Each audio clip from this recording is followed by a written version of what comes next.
After 32 years of 5 a.m. alarms and missed holidays, I finally received my $4.1 million retirement package. I grabbed my briefcase, my award plaque, and drove home 2 hours early to surprise my wife. But the moment I stepped inside our quiet house, I heard her voice upstairs, laughing into her phone. "Once the paperwork is done," she said, "we'll get everything. He'll never see it coming." I froze at the bottom of the staircase, the same one where we'd taken family photos for decades, when she mentioned a name I never expected to hear on that call. In that moment, I realized my retirement wasn't the end of my career. It was the beginning of a fight for my life. Hello everyone, and welcome. Before we continue, take a moment to leave a comment and let me know where you're watching from. I really enjoy reading them all. And just a quick note before the story begins, some details have been slightly fictionalized for storytelling and educational purposes. Any similarities to real people or places are coincidental, but the message behind this story is meaningful and worth hearing. But let me back up. That morning started like a dream. Mr. Warren called me into his office at 9:30. For 3 decades, he'd been more than a boss. He'd been a mentor, the guy who saw potential in a 27-year-old kid fresh out of state college. Now at 65, he looked at me across that oak desk with genuine emotion in his eyes. "Stellan," he said, sliding the folder across to me. 32 years. You've earned every cent of this. $4.1 million. The number felt surreal. $800,000 up front, the rest structured as an annuity over the next 15 years. My hands actually trembled as I held the documents. Warren stood, extended his hand, and pulled me into an unexpected hug. "Go enjoy life, Coleman. You've earned it." The office threw an impromptu celebration cake in the break room. Handshakes, a few tears from folks I'd worked alongside for decades. Mike Johnson, our IT guy, clapped me on the shoulder. "Brother, you're living the dream. What's first? Hawaii new truck." I just laughed. Haven't gotten that far yet. By 2 o'clock, I was done with goodbyes. The briefcase felt heavier than usual, not from the plaque inside, but from the weight of possibility. 32 years of 5 a.m. alarms, of missed soccer games, and weekend overtime, all validated in a single morning. I thought about Janet, about how we dreamed of this moment since we were young. Travel, grandkids someday, a cabin by the lake maybe. The future stretched out before me like an open road. I decided to surprise her. Usually I didn't get home until 4:30. Today I'd be there by 2:15. The drive felt different. Trees along the highway seemed greener. The sky looked wider. I caught myself grinning at nothing, fingers drumming the steering wheel to some old Springsteen song on the radio. 26 years of marriage. We'd built a good life. A solid life. Sure, things had been a little distant lately. Janet seemed preoccupied, spending more time on her phone. But that was normal, right? Everyone goes through phases. I pulled into our driveway at 2:18. The house looked peaceful in the September afternoon light. 4 bedrooms, 2 stories, worth about $850,000 in today's market. We'd raised Taylor here. Every inch held memories. I grabbed my briefcase and the retirement plaque eased the car door shut quietly. She'd be so surprised. The front door was unlocked. I stepped into the foyer, and that's when I heard it. Her voice, upstairs, on speakerphone. "Don't worry, Brian. Once the divorce is finalized, we'll have at least half of that $4 million. Maybe more if his lawyer's as incompetent as I hope." I froze at the base of the oak staircase. The same staircase where we'd hung Taylor's school photos, where we'd taken Christmas card pictures for 2 decades, where Janet and I had sat on the steps 26 years ago, newlyweds planning our future. A man's voice, smooth, confident, came through the speaker. "And Taylor's on board." Completely. Janet's tone was almost cheerful. She understands that this money could set her up for life. Set us up for life. Chad needs help with his business, and she wants that wedding we talked about. Big venue destination, honeymoon, the works. You're sure he doesn't suspect anything? My wife, the woman I'd built a life with, laughed. Actually laughed. Stellan, please. He's so wrapped up in his work, he barely notices I exist anymore. By the time he realizes what's happening, it'll be too late. We file first freeze the accounts, and his precious retirement fund gets split down the middle. The briefcase slipped from my hand. It didn't fall, I caught it, but the near miss sent a jolt through my system. My heart hammered against my ribs. The hardwood floor beneath my feet suddenly felt like ice. 26 years. I could have walked up those stairs, could have confronted her right then, shouted, demanded answers, let all the hurt and rage and betrayal pour out. Instead, I backed toward the door, slowly, carefully, making no sound. Janet never knew I was there. By 4 o'clock, I was sitting in a diner 8 miles from home. The coffee in front of me had gone cold. I hadn't touched it. My hands rested flat on the table, palms down, trying to stop the shaking. Brian, Taylor, divorce, $4 million. The words circled in my head like vultures. A waitress stopped by. You okay, hon? Need a refill? I'm fine. The lie came automatically. Just thinking. She moved on. I stared out the window at the parking lot, watching cars come and go, each one carrying people with normal problems. Normal days, and then something clicked. Janet didn't know. She had no idea I'd heard her. No idea I'd been standing in our foyer while she plotted my financial destruction with her lover Brian and enlisted our daughter against me. That meant I had an advantage. Maybe the only one I'd get. I pulled out my phone, scrolled to Mike Johnson's number. He answered on the second ring. Stellan, man, you celebrate yet? Mike. I need a favor. Quiet favor. I kept my voice steady.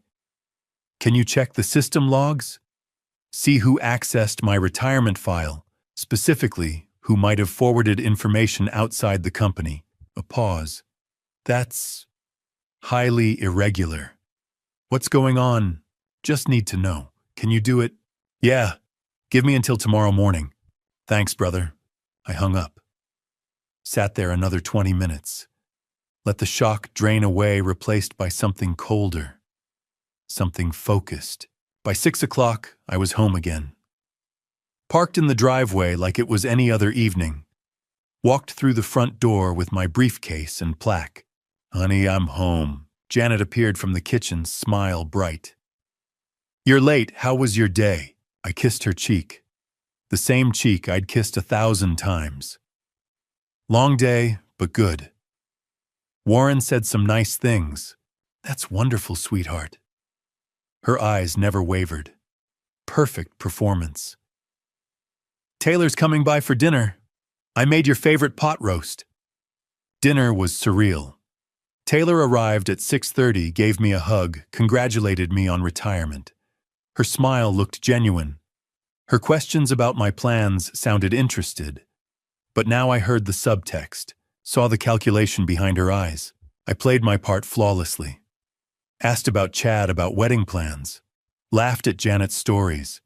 Complimented the pot roast. An Oscar-worthy performance. That night I lay in bed beside Janet. The room was dark except for the glow of her phone. She was texting someone, probably Brian. Her back was turned to me. 26 years ago, we'd fallen asleep, facing each other, fingers intertwined. Now we were strangers sharing a mattress. The betrayal sat in my chest like a stone. My daughter, my wife. Both of them ready to carve up my life's work like a Thanksgiving turkey. But I said nothing, did nothing, because I'd already made my decision. I lay there in the darkness beside my wife, the woman planning to take everything I'd worked for, and didn't say a word. Because I'd made my choice. I wouldn't confront her. I wouldn't give her a chance to prepare. I'd be smarter, quieter, and when the moment came, I'd strike in a way she'd never see coming. The next morning, Mike Johnson called me back with news that turned suspicion into certainty. I was in the garage, Janet still asleep upstairs, when my phone buzzed at 8 o'clock. I hadn't slept much. My mind kept replaying the conversation I'd overheard, trying to understand how 26 years of marriage could unravel in a single afternoon, Stellan Mike said. His voice was tight. "You're not gonna like this." I stepped outside and closed the garage door. The September air was crisp. Birds were singing. Neighbors were leaving for work. Normal people living normal lives. "Tell me, Donna Phillips in HR forwarded your retirement file 3 days ago to an external email. Brian Caldwell at caldwellfinancial.com. That's a federal privacy violation. Company policy strictly forbids sharing employee financial data outside the organization." 3 days ago, before I'd even received the official package. Brian had known before I did. "Can you document it?" "Already did. Screenshots are in your inbox." "But Stellan, this is serious. Donna could face criminal charges. The company could be liable. Are you sure you want to?" "I'm sure, thank you, Mike." When I hung up, I stood in the driveway staring at nothing. The pieces finally aligned. Brian wasn't just Janet's lover. He was a planner, a strategist, someone who'd cultivated an insider to access my private information before I even knew what I had. By 10 o'clock, I was sitting across from Angela Foster in her law office 30 miles outside our county. I chose her deliberately different jurisdiction, no local connections, no chance of overlap with Janet's social circle. Angela was 55, sharp-eyed with salt and pepper hair pulled into a no-nonsense bun. Family law certifications covered her walls. She listened without interrupting, taking precise notes. When I finished, she set down her pen. "Most men would have confronted their wives by now," she said. "Shouted, made threats, destroyed their legal position. The fact that you didn't tells me you're smarter than most." "I don't feel smart," I said. "I feel blind." She studied me. "You suspect the affair has been going on longer. 18 months, I'll prove it." Angela nodded. "Virginia law still considers adultery relevant. Proven infidelity can affect asset division and spousal support. But you need evidence. Documented. Irrefutable. What kind? Photos. Audio. Paper trails. Virginia is a one-party consent state. If you're part of a conversation, you can legally record it. Home security cameras are also legal. But you cannot confront her. Not yet. Once she knows, she'll destroy evidence. I asked about the retirement money. "That's complicated," she said. "Retirement funds earned during marriage are usually marital property. However, if we establish a protected trust before she files and prove intent structure and financial conspiracy, we may shield part of it." "How much time do I have?" "Unknown. If she files first, she controls the narrative. Temporary orders, asset freezes, everything. You need to move carefully, but fast." "What's my first step?" "A private investigator. Get proof of the affair and proof of coordination. Then we build strategy." She slid a card across the desk. Howard Russell. By day 3, I was sitting in a coffee shop across from him. Howard was 58, broad-shouldered, with the look of a man who'd spent decades reading people. We sat in a back booth. "Mrs. Foster says you need surveillance," he said. Cheating spouse. Cheating spouse with a financial advisor who profits from divorce. His eyebrows lifted. "Brian Caldwell. You know him. Know of him. He targets married women with wealthy husbands, helps orchestrate divorces, takes a percentage of the settlement. If he's involved, this isn't romance. It's business. My daughter's involved too." Howard's expression hardened. "Then this is a conspiracy. How much can you spend?" "Whatever it takes." "Good." I gave him schedules, addresses, routines, Janet's habits, Brian's office, Taylor's apartment. "I'm installing security cameras," I said. "Tell her it's for safety," he replied. "That usually works." That afternoon I came home with camera equipment. Janet barely looked up from her phone. "Security cameras," I said. "Break-ins nearby." "Sounds smart," she said. I installed cameras over 2 days. Front door, back door, living room, cloud connected. I also carried a voice recorder everywhere. Every conversation. Every call. By day 6, Howard called. "I've got your photos." We met again. He slid an envelope across the table. Janet and Brian outside a restaurant. Laughing, her hand on his arm. Another photo entering a hotel. Timestamp Thursday afternoon. The day she claimed book club. More photos, different dates, different hotels. 18 months. Howard explained Caldwell's history, divorces patterns clients. 12 similar cases. 20 to 30% consulting fees. I looked at Janet's smiling face and felt nothing. Not anger, not grief, clarity. They hadn't made a mistake. They'd made a plan, and now so had I. The hardest part wasn't gathering evidence. It was coming home every night and pretending I didn't know a thing. Week 2 became a masterclass in deception. I had farewell lunches with colleagues, packed up 32 years of office memorabilia, brought home plants and framed certifications. Janet helped me arrange a home office humming, while she worked occasionally touching my arm. "I'm really proud of you," she said, eyes glistening. I hugged her and recorded every word on the device in my pocket. On day 10, the company sent the official retirement announcement. That evening over dinner, Janet finally asked the question I'd been waiting for. "So, honey, the retirement package. What's the exact amount?" I pushed pasta around my plate, made it look like mental calculation. After taxes and the annuity structure, about $1.2 million up front. The rest gets paid out over the next 20 years. I watched her face carefully. The smile stayed, but something flickered behind her eyes. Disappointment. Just a flash, quickly covered. "Oh," she recovered smoothly. "That's still wonderful, sweetheart. We'll be comfortable." "More than comfortable," I said, squeezing her hand. $45,000 a year from the annuity on top of the lump sum. She kissed my cheek after dinner, said she'd turn in early with a book. I went to my garage workshop, put on headphones, and listened to the audio from the recorder I'd hidden in our bedroom. At 9:43, Janet's voice came through crystal clear. "Brian, it's me. Hey, beautiful, what's up?" I asked him about the money tonight. It's less than we thought. Only $1.2 million up front. The rest is locked in some 20-year annuity. Silence. Then Brian's smooth voice. "How much in the annuity?" He didn't say exactly. But even if it's another $1 million or $2 million spread over 20 years, that's way less liquidity than we hoped. It's still worth it. Brian's tone turned practiced, reassuring. $1.2 million is plenty to work with. Plus the house equity, his 401k, all the marital assets. We stick to the plan. I file through your lawyer next month, get temporary orders freezing accounts, and by the time he knows what hit him, you'll have secured at least half. What about Taylor and Chad? Your daughter gets her cut like we discussed. Chad's business loan comes through, they get married, everyone's happy. Stellan's going to be devastated. Stellan will be fine. He'll get his half, find some retired engineer to play golf with. People move on.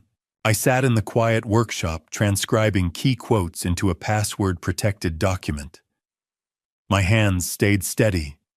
My face stayed blank. They thought I'd said $1.2 million. They were planning around a fraction of what I actually had.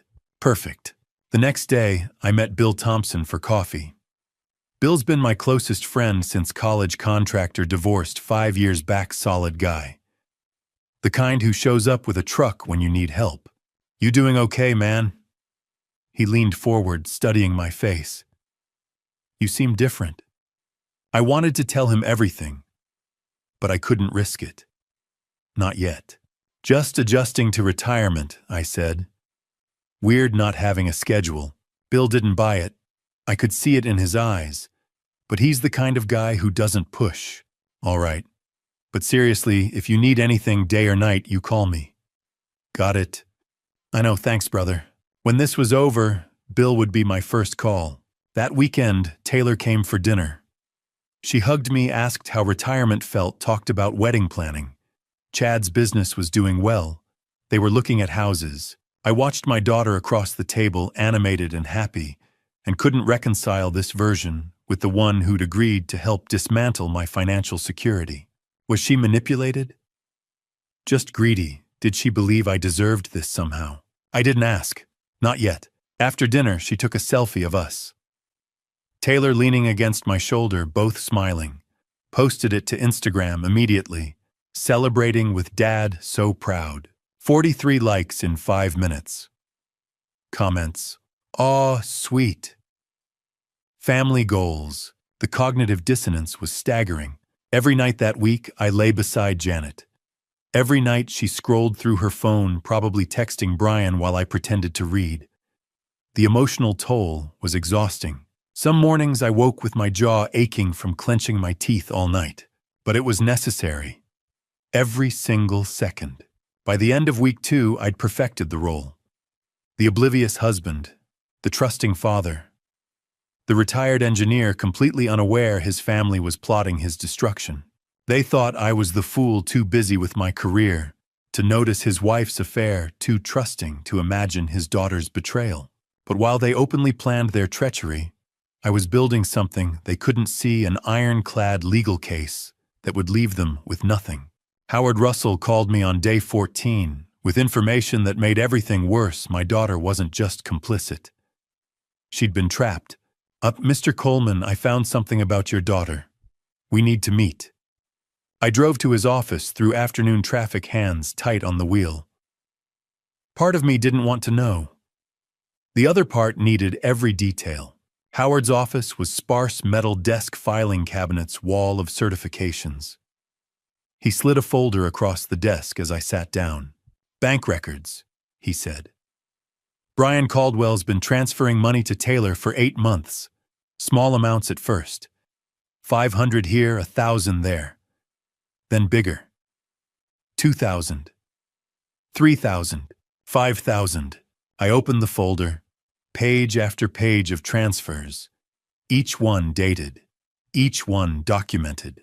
Total, $65,000. The number hit like a fist. My daughter owed Brian Caldwell $65,000. There's more. Howard pulled out another document. Recovered text messages.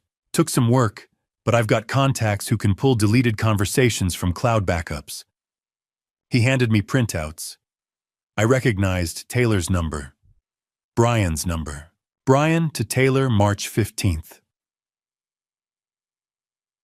Don't worry about paying back right away. Just help your mom, we'll call it even. Taylor to Brian, June 3rd. I need another $3,000 for Miami trip. Dad won't give it to me. Brian to Taylor, June 3rd. Of course, but remember, you owe me. When your mom gets her share, you'll get yours. Taylor to Brian. July 20th. Chad needs help with his business. We're looking at $50,000 for startup costs. Brian to Taylor. July 20th. Let's talk. I have some ideas. I read through message after message. Each one a knife twist. My daughter asking for money. Brian providing it, always with subtle reminders about what she owed, always connecting it to the divorce, to my retirement money, to her eventual share. She's been played, Howard said quietly. Classic financial grooming. He identified her weakness: shopping addiction, Instagram lifestyle pressure, and exploited it. Designer bags, expensive dinners, trips she couldn't afford on her salary. He made himself indispensable. How much does she make? $35,000 a year. Marketing coordinator at a small firm. There's no way she could afford her lifestyle on that. What's her total debt? Howard's expression darkened. The $65,000 to Brian plus $40,000 in credit card debt. $105,000 total. For a 24-year-old, I sat back feeling sick. $105,000. Nearly 3 times her annual income. This is his pattern, Howard continued. I dug deeper into those 12 previous cases. Same playbook every time. Target the wife, but also target someone close to her daughter's sister, best friend. Create financial dependency. Make them complicit. Then when the divorce hits, they're too deep to back out. She's still my daughter. I know. But she's helping them plan your destruction. The question is whether she's a victim or a willing participant. I stared at the messages. Dad won't give it to me. Like I was the problem. Like my refusal to fund her unsustainable lifestyle justified conspiring against me. Maybe both, I said quietly. Maybe she's being manipulated and she's greedy. Howard nodded. That's usually how it works. People aren't simple. She probably started out as a victim, young, financially naive, vulnerable to someone like Caldwell. But at some point she made a choice. She could have come to you. She could have asked for help. Instead, she chose this. After leaving Howard's office, I sat in my truck for 10 minutes before calling Angela Foster. We have a problem, I said when she answered. I explained everything. The $65,000, the messages, the pattern of financial grooming. Angela was quiet for a moment. Then, this is financial exploitation. We can potentially charge Caldwell with loan sharking, usury, financial abuse. It strengthens our case considerably. What about Taylor? What about her? Can we, I don't know, prove she was manipulated? Get her some kind of immunity? Silence. Longer this time. Stellan. Angela's voice was gentle but firm. I understand she's your daughter, but she's 24 years old. An adult. Those messages show clear intent to participate in defrauding you. Yes, Caldwell exploited her vulnerabilities. Yes, he's a predator. But that doesn't excuse her actions. She made choices.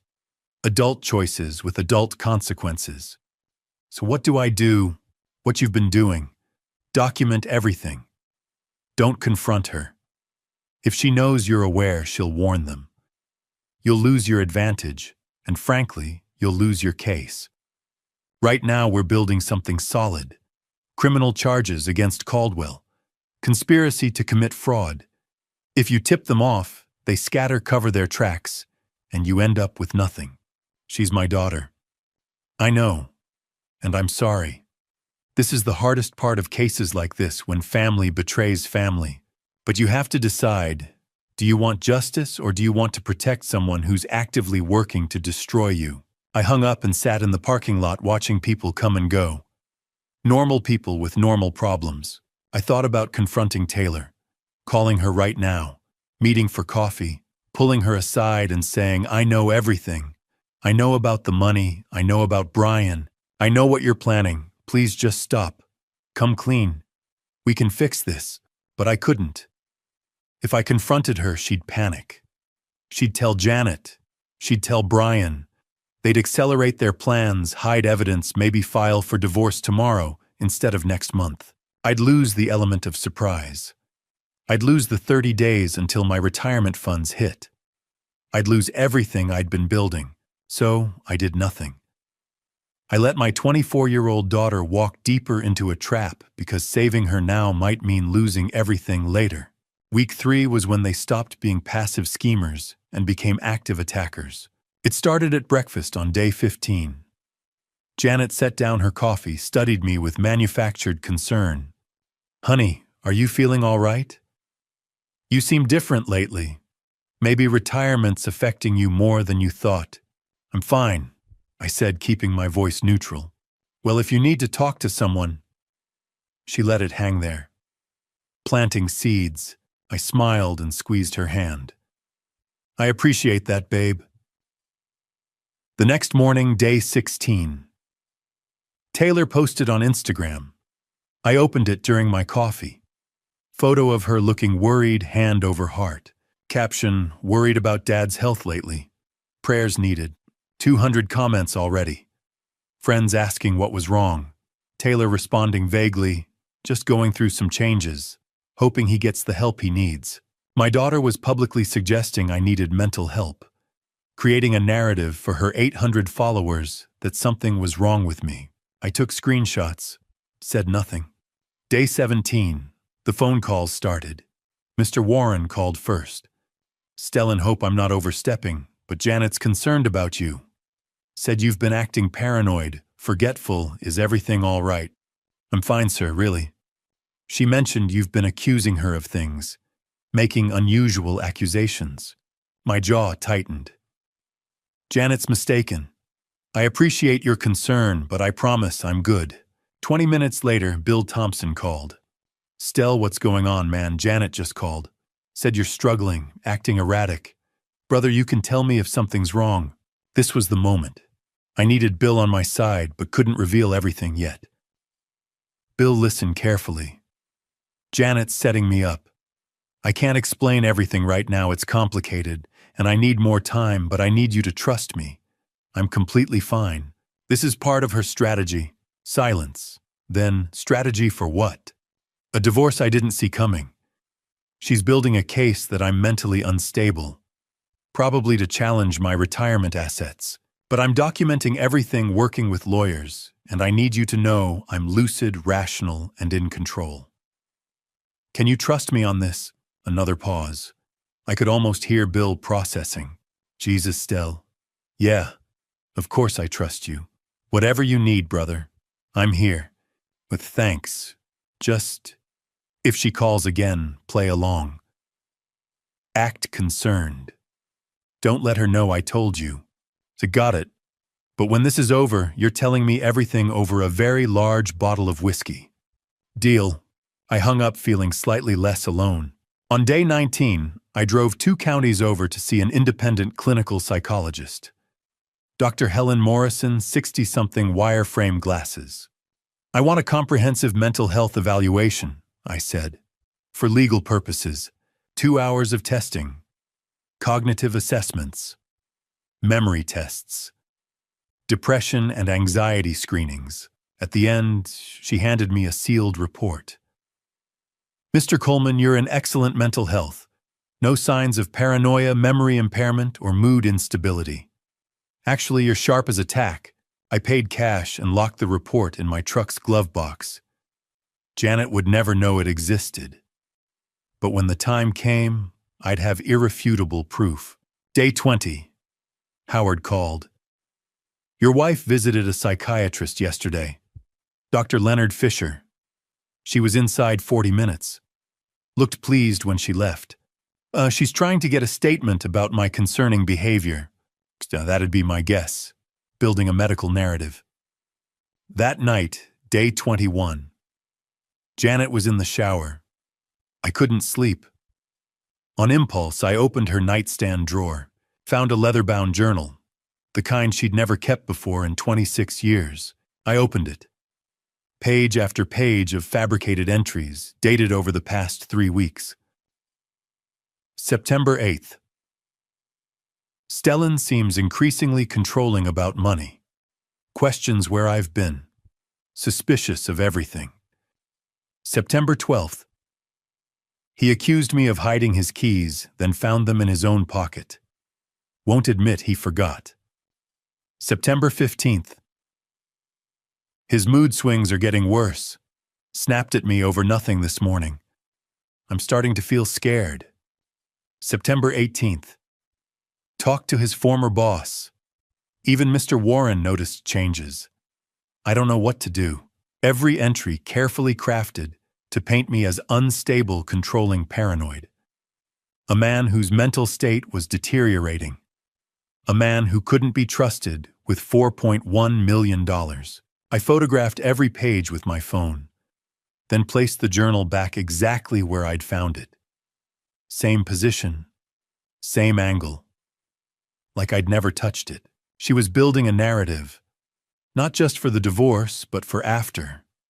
When my retirement money hit in 9 days, she planned to challenge my competence, claim I wasn't mentally fit to manage it, argue for conservatorship, control. She'd thought of everything, except that I knew. I climbed back into bed. Janet came out of the bathroom, climbed in beside me. "Good night, sweetheart," she said, kissing my cheek. "Good night." I lay there listening to her breathing even out. The woman next to me had spent the week systematically destroying my reputation, my credibility, my sanity in the eyes of everyone I knew. And I documented every move. I photographed every page of that diary, every lie she'd written about me, and placed it back exactly where I'd found it. Let her think her plan was working. Let her believe I was falling apart, because the more desperate they became, the more mistakes they'd make. If week 3 was psychological warfare, week 4 was financial combat. Day 22 and 23 they laid the groundwork. I didn't know it yet, but Brian was creating a fake power of attorney document. Janet was practicing my signature, tracing it from old tax returns and legal papers until she could replicate it convincingly enough to fool a casual observer. They were preparing for a coordinated strike. On day 24, the attacks began. My insurance agent, Sandra Lewis, called that morning. "Mr. Coleman, just confirming your beneficiary change request. Updating to Janet and Taylor Coleman as primary beneficiaries on your life insurance policy."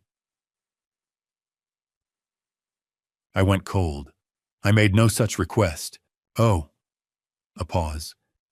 "We received a signed document 3 days ago. Let me pull it up.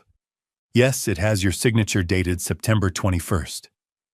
So, Sandra, I did not sign that document. That's not my signature. Someone's committing fraud." Her voice turned serious. "I'll flag this immediately and start an investigation. We'll need to file a report. Do it, and send me copies of everything." That afternoon, my bank manager, Stephen Clark, called. "Hi, Mr. Coleman, there's a large withdrawal pending approval, $100,000 from your joint savings account. It's flagged because of the amount, so I wanted to verify before processing." My hand tightened on the phone. "Stephen, I did not authorize any withdrawal. Who submitted the request? It came through online banking yesterday, with proper credentials and a supporting authorization form." Freeze it. Freeze the transaction immediately. And I want copies of every document they submitted." "Understood. I'm canceling the transaction now." I hung up and sat in my truck, heart pounding. 2 attempts in 1 day. Insurance beneficiaries and bank withdrawal. They weren't just planning anymore.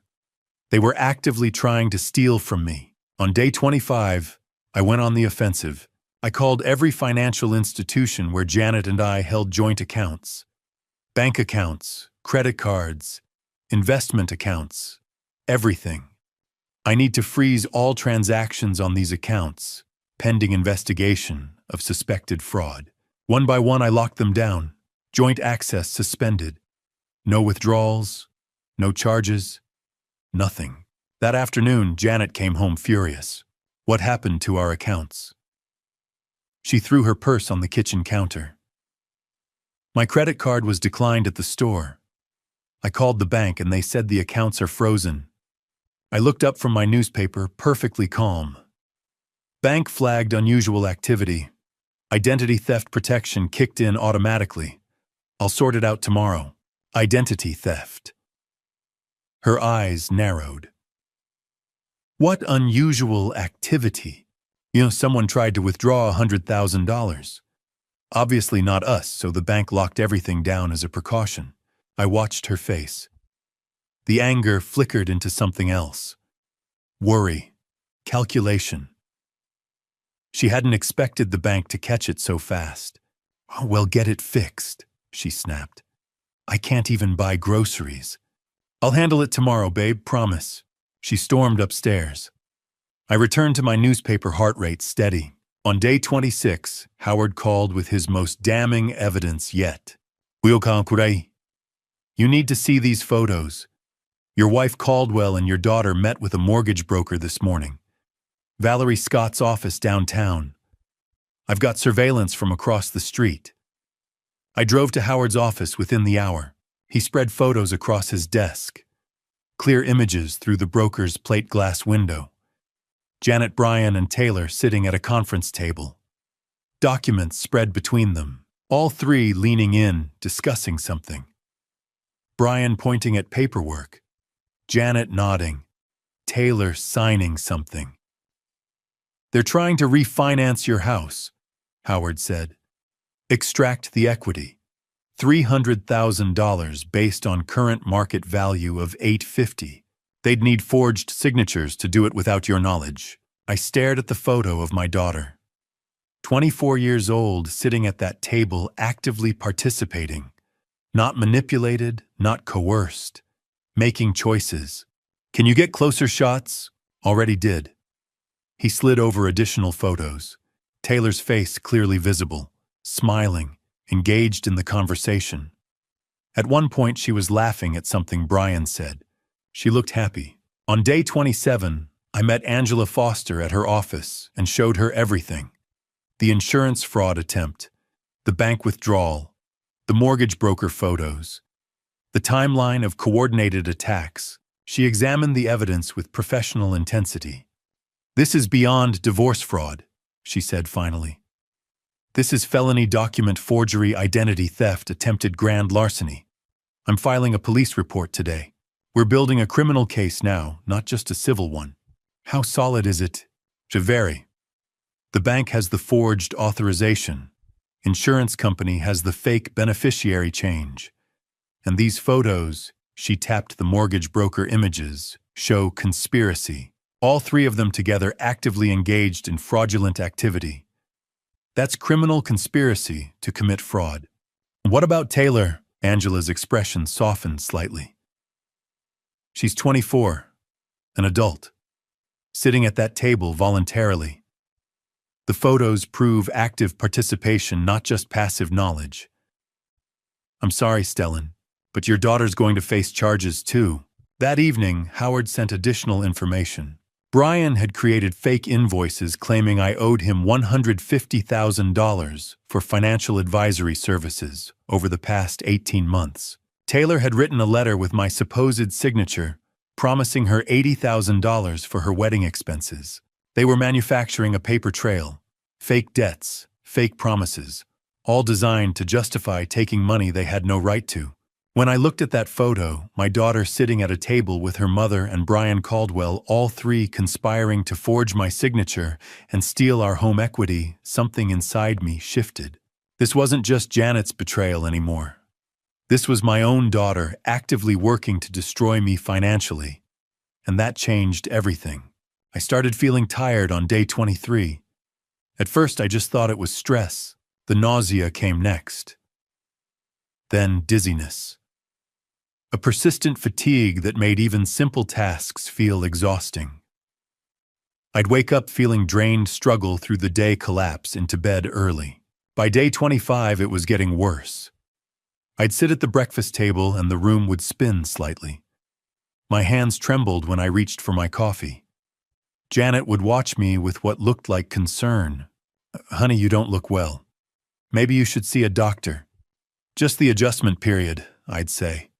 Retirement's a big change, but I knew something was wrong. This wasn't stress. This was physical. Something happening inside my body that I couldn't control. On day 26, I started paying attention to patterns. I felt worst in the mornings after breakfast. Better by afternoon if I'd skipped lunch at home. On days when I grabbed fast food or ate at a restaurant, I'd feel almost normal by evening. But meals Janet prepared, within an hour, the symptoms would return. I sat in my truck outside a diner eating a burger, thinking back. When did this start? Day 23. Right after I'd frozen the bank accounts. Right after their financial fraud attempts had failed. The thought came unbidden, unwelcome. She wouldn't. Would she? I wanted to dismiss it. Too extreme. Too evil. But I'd already caught her forging my signature. Already found her fake diary. Already watched her conspire with Brian and our daughter to steal our home equity. Was poisoning really that much further? On day 27, I decided to test my hypothesis. Hey babe, I said at breakfast. I'm going to try a new diet. Read an article about gut health and retirement. Figured I'd buy some prepared meals, try eating cleaner for a while. Janet looked up from her coffee. Something flickered across her face. Disappointment, concern. It passed too quickly to read. Oh, whatever you think is best, sweetheart. I spent the day eating only food I'd bought myself. or from restaurants.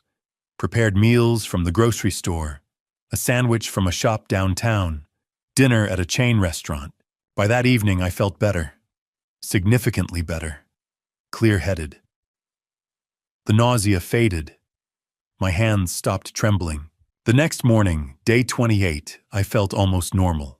That's when I knew for certain. On day 27, while Janet was at the grocery store, I'd gone into the kitchen.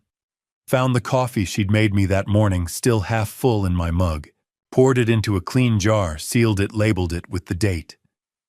Then I'd found yesterday's leftover soup in the refrigerator. The soup she'd insisted I eat for dinner. Another jar. Another seal. Another date. I gave them to Howard that afternoon. "Send these to a lab," I said. "Out of state. Independent facility. I need to know what's in them." Howard studied my face. "You think she's... Just test them, please." On day 28, Howard called. His voice was tight. "Stellan, you need to sit down." I was already sitting in my truck parked outside the hardware store.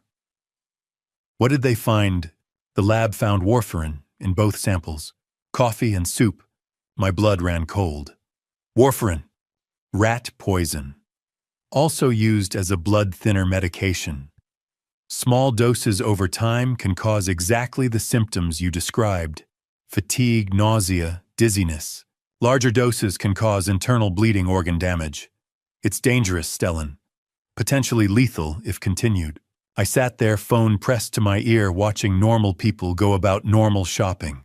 A woman loading mulch into her trunk. A couple arguing over paint colors. Life continuing while mine had just confirmed my worst suspicion. How long would I have to take it to? To cause serious harm depends on dosage and your body weight. But we're talking days to weeks of consistent exposure. You stopped in time. That afternoon, Bill Thompson stopped by unexpectedly. He took one look at me and his face went pale. "Jesus, Stell, you look terrible. This isn't normal stress. When's the last time you saw a doctor?" I couldn't tell him. Not yet. Not about the poison. But his reaction confirmed what I already knew: the damage was visible. Real. "And getting checked out soon," I said. "Promise." After Bill left, I sat in my workshop with the lab report. Black and white proof that my wife had been slowly poisoning me. Not just betraying me financially. Not just destroying my reputation, actually harming me physically. Trying to make me weak. Maybe trying to make me disappear entirely. I thought about what would happen if I died. Janet would inherit everything. The house, the retirement money hitting the account in 2 days, the life insurance policy. I checked the documents. $1.2 million. No messy divorce, no splitting assets, no fraud investigation, just a grieving widow collecting insurance money while her lover and daughter waited in the wings. Clean, simple, profitable. I called Angela Foster. "We need to talk. They've escalated." "How bad?" "And worse than fraud. I have lab results showing warfarin in my food. They're not just trying to steal from me anymore. They're trying to harm me. Maybe worse." Silence. Then, "I'm filing an emergency motion tomorrow morning. We're getting a restraining order and moving up our timeline. This is beyond civil court now, Stellan. This is serious criminal activity." I called Howard next. "I need you to increase surveillance. Every movement, every meeting, every person they talk to. We're in the end game now." That night, I lay in bed beside Janet. She kissed my cheek, asked how I was feeling. "Still a little tired," I said. "But better." "Good," she whispered. "Get some rest, sweetheart." I stared at the ceiling after she fell asleep. The woman who'd promised to love me in sickness and health had been making me sick. The mother of my child had been poisoning the father of her daughter. 26 years of marriage had led to this me lying next to someone actively trying to harm me.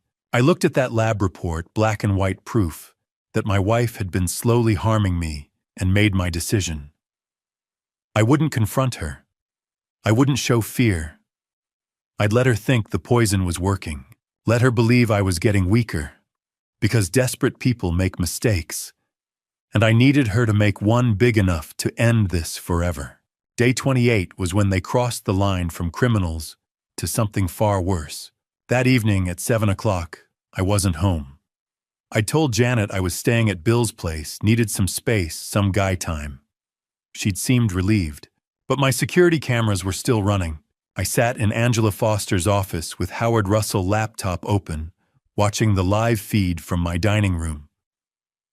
4 people gathered around my table: Janet, Brian, Caldwell, Taylor, and Chad Brooks. I turned up the volume. Angela leaned in beside me. Before I tell you what was on that recording, the words my wife, my daughter, and Brian Caldwell said about ending my life, I want to ask you something. If you were in my position, would you have been able to stay calm? Would you have had the strength to let them keep talking, knowing that every word they spoke was sealing their own fate?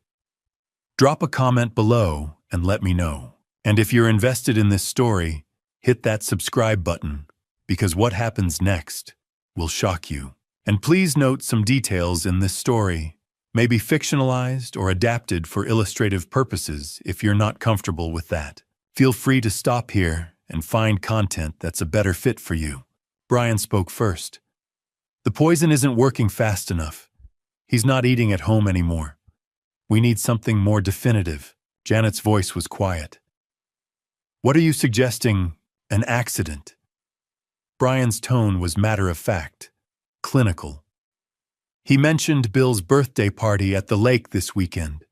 Mountain roads, sharp turns. If his brakes failed on one of those curves. My chest tightened. Taylor shifted in her seat. How would that happen? Chad leaned forward, and for a moment my heart stopped. Then he said exactly what we'd planned. I know a bit about cars. Brake lines can be cut. Small incision in the right place. Fluid drains slowly while he's driving. By the time he hits those mountain roads, no brakes. Would look like mechanical failure, corrosion. Happens all the time with older vehicles. Janet was silent for a long moment. When she spoke, her voice wavered. Are we really doing this? Brian reached across, squeezed her hand. It's him or us. He has evidence. You heard what the lawyer said. If he files first, we lose everything. We don't have any other choice. And Janet, the life insurance is $1.2 million. Think about it. Taylor's voice came next. Clearer, more certain than her mother's. And we inherit everything. The house, the retirement money. Mom, we'd be set for life.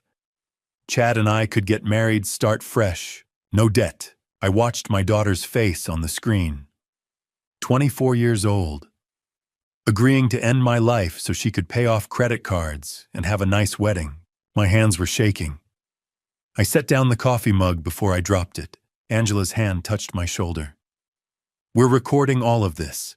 Every single word. 1.2 million, Janet repeated softly. And the retirement package. 4.1 million. Plus the house equity, Brian added. You're looking at close to 6 million total after we liquidate everything. Split 3 ways, you, Taylor, and me. 2 million each. Tax-free on the insurance. When? Janet asked. This weekend. Bill's party is Saturday. Today's Tuesday. Gives us time to prepare. Chad spoke up again. I'll handle the car. Friday night late, after he's asleep. Takes 10 minutes. He won't notice anything until he's halfway up the mountain. And if someone asks questions... Janet's voice. Brian smiled. I could hear it in his tone. Tragic accident. 59-year-old man recently retired, stressed from life changes. Brake failure on a mountain road. Happens every year. There won't be questions. The meeting broke up around 8 o'clock. Chad stood, grabbed his jacket. I should head out. Don't want him getting suspicious if I'm here too long. He left through the front door. I watched on camera as he climbed into his truck. 20 minutes later, I sat across from Chad Brooks in a diner 15 miles from my house. He reached under his shirt, pulled out a small digital recorder, set it on the table between us. "Hi, Mr. Coleman, I got it all. Every word they said." I stared at the device, then at the young man across from me. 26 years old. Taylor's fiancé. The guy who was supposed to cut my brake lines. 2 days ago, day 26, I'd made a choice. While Howard was following Janet to the mortgage broker, I'd followed Chad. Pulled up beside him at a gas station. Asked him to take a walk with me. "I know what they're asking you to do," I'd said. "I know about Taylor's debt. I know about Brian's loans to her. I know everything." Chad had gone pale. "You have a choice," I'd continued. "Go to prison with them when this falls apart, and it will fall apart, or help me stop this. Help me save my life. And your own. What do you want? I wear a wire. Record everything. When this is over, I'll make sure the DA knows you cooperated. Immunity deal. You walk away clean, start over." Chad had stood there for a long time, then nodded. Now, sitting in the diner, he pushed the recorder toward me. "I did what you asked. I'm done with them. With all of it. You did the right thing. Taylor's going to hate me. Taylor's going to prison, where she belongs." At 9 o'clock, Angela called DA James Whitaker from her office. Put him on speaker. Detective Rachel Hammond joined the call. "We have evidence of conspiracy to commit serious harm," Angela said. "Multiple conspirators, multiple attack methods. I'm sending you files now." She uploaded everything. Lab results showing warfare and poisoning. Forged documents from the insurance and bank fraud attempts. Tonight's recording from Chad's wire. The security camera footage showing all 4 conspirators present. "How solid is this?" Whitaker asked. "Ironclad. We have recordings, forensic evidence, witnesses, documentary proof, and one of the conspirators is cooperating." "Who's the target?" "My client, Stellan Coleman. His wife, daughter, and 2 accomplices have attempted psychological manipulation, financial fraud, poisoning, and tonight they planned a staged accident." Silence on the line. Then, "When were they planning to act?" This weekend, day after tomorrow. We'll run a sting operation. Let them think they're proceeding. Catch them in the act. I'll have Detective Hammond coordinate. We'll need your cooperation, Mr. Coleman." "And you have it," I said. Day 30. Whitaker continued. "That's when the retirement money hits your account, correct?" "Correct. And that's when we move. Let them think they have one more day. Let them get desperate. Then we take them all down at once." When I played back Chad's recording, my wife, my daughter, and her lover planning to stage my departure from this world, I felt something I'd been holding in for 4 weeks finally break free. Not tears, not rage, something else entirely. Permission. Permission to do whatever was necessary to survive. They'd made this a fight for my survival. While police prepared the sting operation, I had one final puzzle piece to understand Donna Phillips. Howard called that morning, day 29. "I've been watching her for the past week. She's lost weight, cries in her car during lunch breaks, shows signs of serious depression. Stellan, I don't think she's a willing participant in this." At 10 o'clock, Angela and I met Donna at a quiet cafe on the edge of town. When she walked in and saw us sitting there, her face went white. "Am I being arrested?" "No," Angela said gently. "We want to talk. Please sit down." Donna sat, hands shaking. She looked thinner than in the employee photo I'd seen. Dark circles under her eyes. The appearance of someone who hadn't slept properly in months. "I'm so sorry, Mr. Coleman." Tears started immediately. "I never wanted to harm you. I swear I didn't." "Why did you forward my retirement file to Brian Caldwell?" She looked down at her coffee cup. "Because he made me." "Made you how?" Donna took a breath. I was involved with Brian 2 years ago, 2018, before your wife. It was brief, maybe 3 months. I thought he cared about me. Then I found out he was seeing other people. I ended it. And a week later he contacted me. Said he had videos, recordings from his bedroom, intimate moments. Her voice dropped to a whisper. I didn't know about the cameras. He'd hidden them. Recorded everything without my knowledge. Angela leaned forward. He blackmailed you. Yes. Donna pulled out her phone with trembling hands. He still has the videos, still threatens me with them. She showed us text messages. I read them feeling sick. Brian, send me Coleman's retirement file or I release these videos. To your workplace, to your ex-husband, to your daughter's school. Donna, please don't. I'll lose my job. My daughter will. Brian, then do what I ask. There were dozens more, each one a threat, each one leveraging the same videos against her. Your daughter, I asked. Lily, she's 8 years old. Donna's voice broke. He threatened to send them to her school. The other kids would. Lily would see. I couldn't let that happen. So when he demanded your file, I sent it. I had no choice. She pulled up a photo on her phone. A little girl with brown hair and pigtails smiling at the camera. 8 years old. Innocent. Happy. She looked like Taylor had at that age. Same smile, same trusting eyes. Something inside me broke.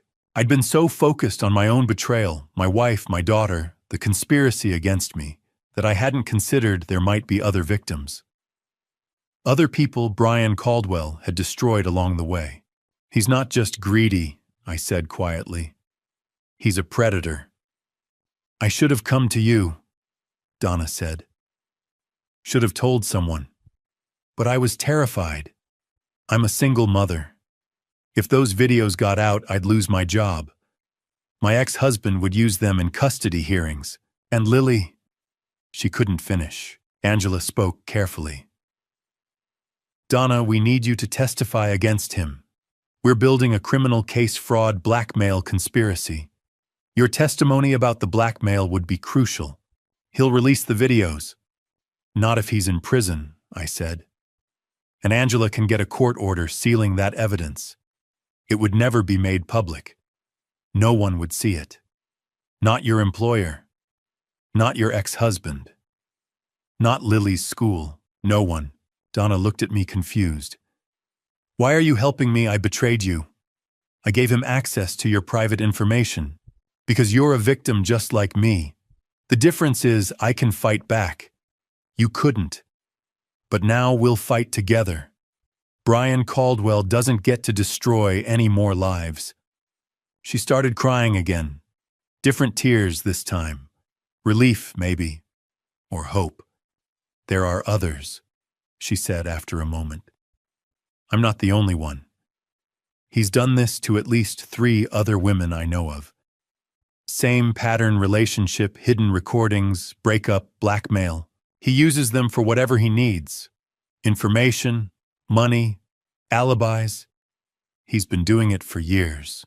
The scope of it was staggering. Brian wasn't just my wife's lover. He was a serial predator who'd built a career out of manipulating, blackmailing, and exploiting vulnerable people. The divorces were just one part of his operation. The blackmail was another. Everything designed to extract maximum profit while leaving destruction in his wake. I'll testify, Donna said finally. If you can protect Lily, if you can keep those videos sealed, I'll tell them everything. You have my word, Angela said. And Mr. Coleman's. After Donna left, I sat in the cafe with Angela, staring at my cold coffee. She's been living in terror for 2 years, I said. Forced to help him destroy me because he threatened her child. Brian Caldwell is worse than we thought, Angela replied. This isn't just about you anymore. It's about stopping him before he ruins anyone else. Tomorrow, I said. Tomorrow we end this. When I watched Donna Phillips walk away, a single mother terrorized by the same man trying to end my life, I understood something clearly. Brian Caldwell wasn't just greedy. He was a predator who destroyed lives for profit. And tomorrow we would stop him forever. Day 29 was the last night of my old life. Everything after would be different. At 6 o'clock, I sat at our dining table with Janet and Taylor. They smiled, talked about weekend plans, normal conversation, surface-level pleasantries masking the conspiracy beneath. "Drive carefully to Bill's party tomorrow, sweetheart," Janet said, passing me the salad bowl. "Those mountain roads can be dangerous." I nodded. "I will." After dinner, my phone buzzed. Text from Janet, "Drive safe tomorrow. Love you." She sent it while knowing Chad was supposed to cut my brake lines tonight. While knowing those mountain roads might be the last thing I ever saw. Another buzz. "Taylor, have fun at the lake, Dad, love you." From the daughter who'd sat at a mortgage broker's table planning to steal my home equity, who'd agreed to a plan that could end my life so she could pay off credit cards. I saved both messages, evidence of their hypocrisy. Proof they could smile and say, "Love you," while planning something unthinkable. I looked at Taylor across the table, 24 years old, laughing at something on her phone. I tried to find the child I remembered, the 5-year-old who'd called me her hero, the little girl who'd believed I could fix anything. When did I lose her? Or was that child ever real? My mind drifted back. Christmas morning, 2001. Taylor was 5 years old, sitting cross-legged in front of the tree in her red pajamas with white snowflakes.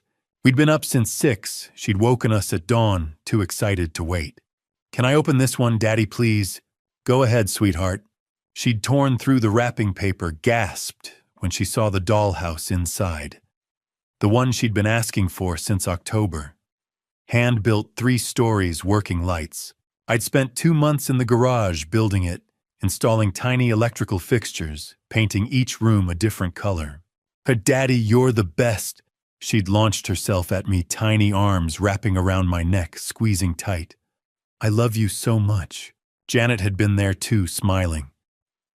We'd been happy then. Or at least I'd thought we were. I love you too, princess." I'd whispered into Taylor's hair. I blinked. The memory faded. Returned to the present, to my adult daughter sitting across from me, texting her fiancé about brake lines and staged accidents. The little girl in the red pajamas felt like someone else's memory. Someone else's daughter. Where did I lose her? At what point did "I love you so much" become "we'd be set for life"? Or maybe I'd never known her at all. At 8 o'clock, I met Angela at her office. Final paperwork. Final coordination. Tratitinkum. "Tomorrow morning, 9:15, the money hits your account," she said, sliding documents across her desk. "By 10:30, it transfers to the trust. By 11, it's locked. They'll never touch it. And the arrests. Noon, simultaneous. We take all 4 at once, Janet, Brian, Taylor, and we'll stage Chad's arrest earlier to maintain his cover. Detective Hammond is coordinating with the DA's office. At 9:30, I sat in a conference room at the police station. Detective Rachel Hammond stood at the head of the table reviewing the operation one final time. Angela Howard and Chad listened intently. 2:00 a.m.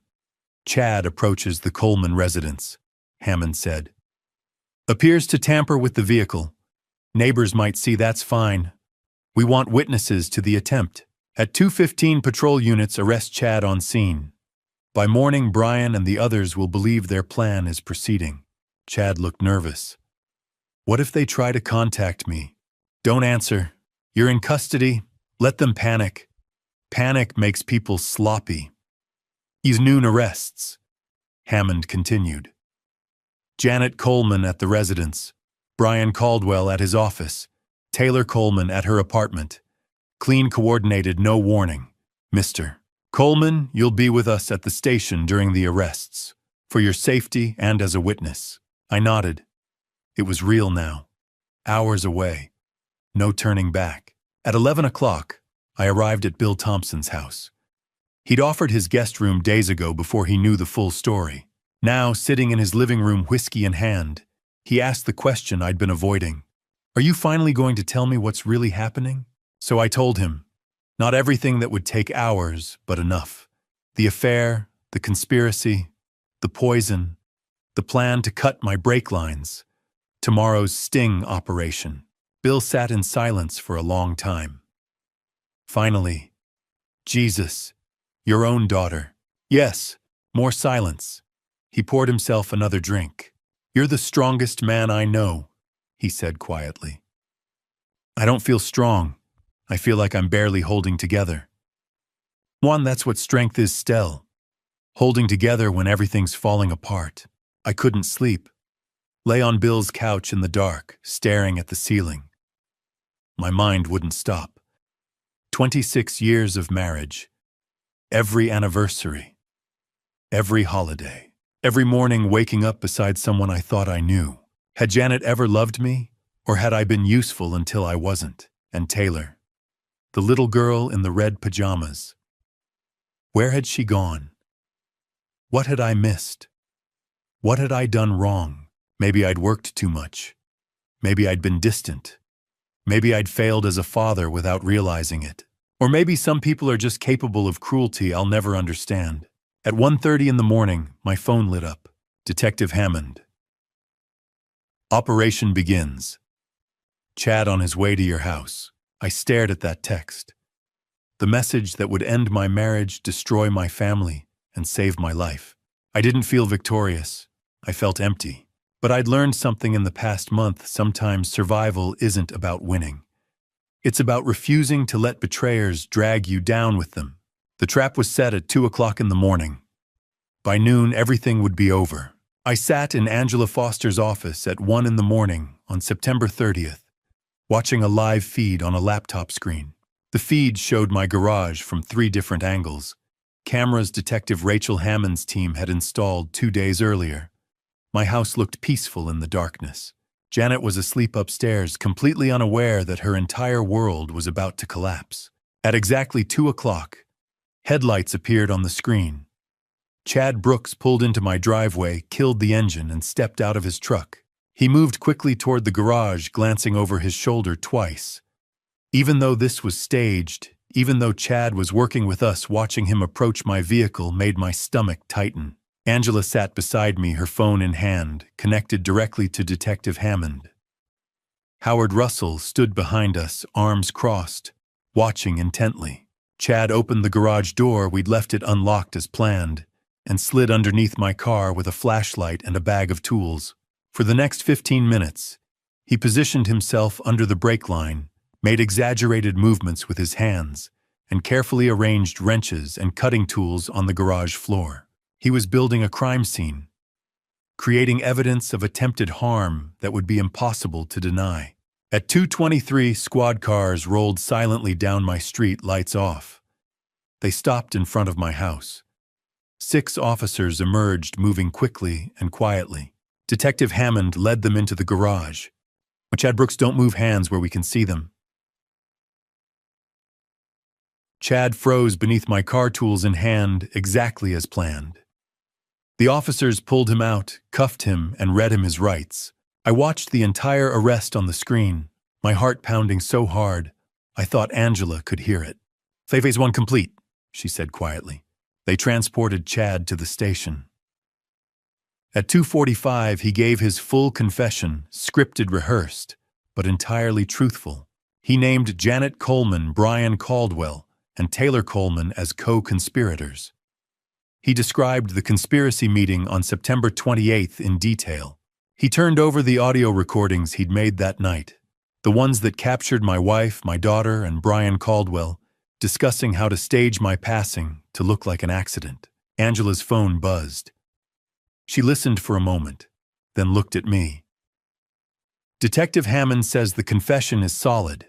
The recordings are clear. The district attorney is signing the arrest warrants now." I nodded, unable to speak. The next 6 hours moved in a strange blur of waiting and watching. Angela and I stayed in her office. Howard brought coffee. None of us drank it. At 9:15 in the morning, my phone chimed.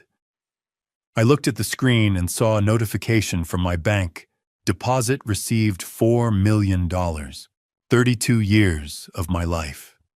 Every early morning, every late night, every project, every sacrifice, every mile I'd driven, and every decision I'd made. All of it was represented by those numbers on the screen. My hands started shaking. "It's here," I said. Angela moved immediately. She opened her laptop and logged into the trust account we'd established 2 weeks earlier, the Stellan Coleman Retirement Trust, domiciled at a different bank, structured under Virginia law to be untouchable in divorce proceedings. She initiated the transfer with swift, practiced keystrokes.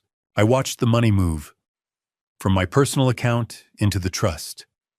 $4.1 million shifting from one institution to another in a matter of seconds. At 10:30, Angela leaned back in her chair. Transfer complete. At 11 o'clock, she made one final call to the trust administrator. "Lock it," she said. She hung up and turned to me. "Done. It's ironclad under Virginia law. They can't touch it. Not Janet, not Brian, not any attorney they hire. That money is protected." For the first time in 30 days, I took a full breath. At exactly noon, Detective Rachel Hammond and 4 uniformed officers arrived at my house. I wasn't there. I was still in Angela's office, but Howard had a contact on the scene who sent updates in real time. Janet answered the door in her robe, confused. "Can I help you? I'm Janet Coleman. You're under arrest for conspiracy to commit fraud, financial exploitation, and conspiracy to cause intentional harm." They cuffed her in the doorway. According to Howard's contact, she didn't resist. She just kept repeating, "There must be some mistake." At the same moment, 2 officers arrived at Taylor's apartment downtown. They arrested her on similar charges. She called for her mother. No one answered. Across town, FBI agents and Assistant U.S. Attorney Gregory Allen walked into Brian Caldwell's office at Caldwell Financial Services.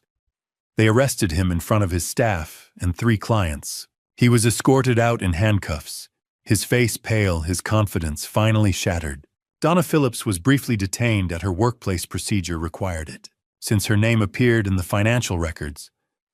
But Angela arrived within 20 minutes with documentation of the immunity agreement. Donna was released immediately, shaken but free. At 12:30, process server Craig Mitchell walked into the police station where Janet was being processed. He handed her a manila envelope. She opened it, still handcuffed, and pulled out the divorce petition. Detective Hammond sent me a photo.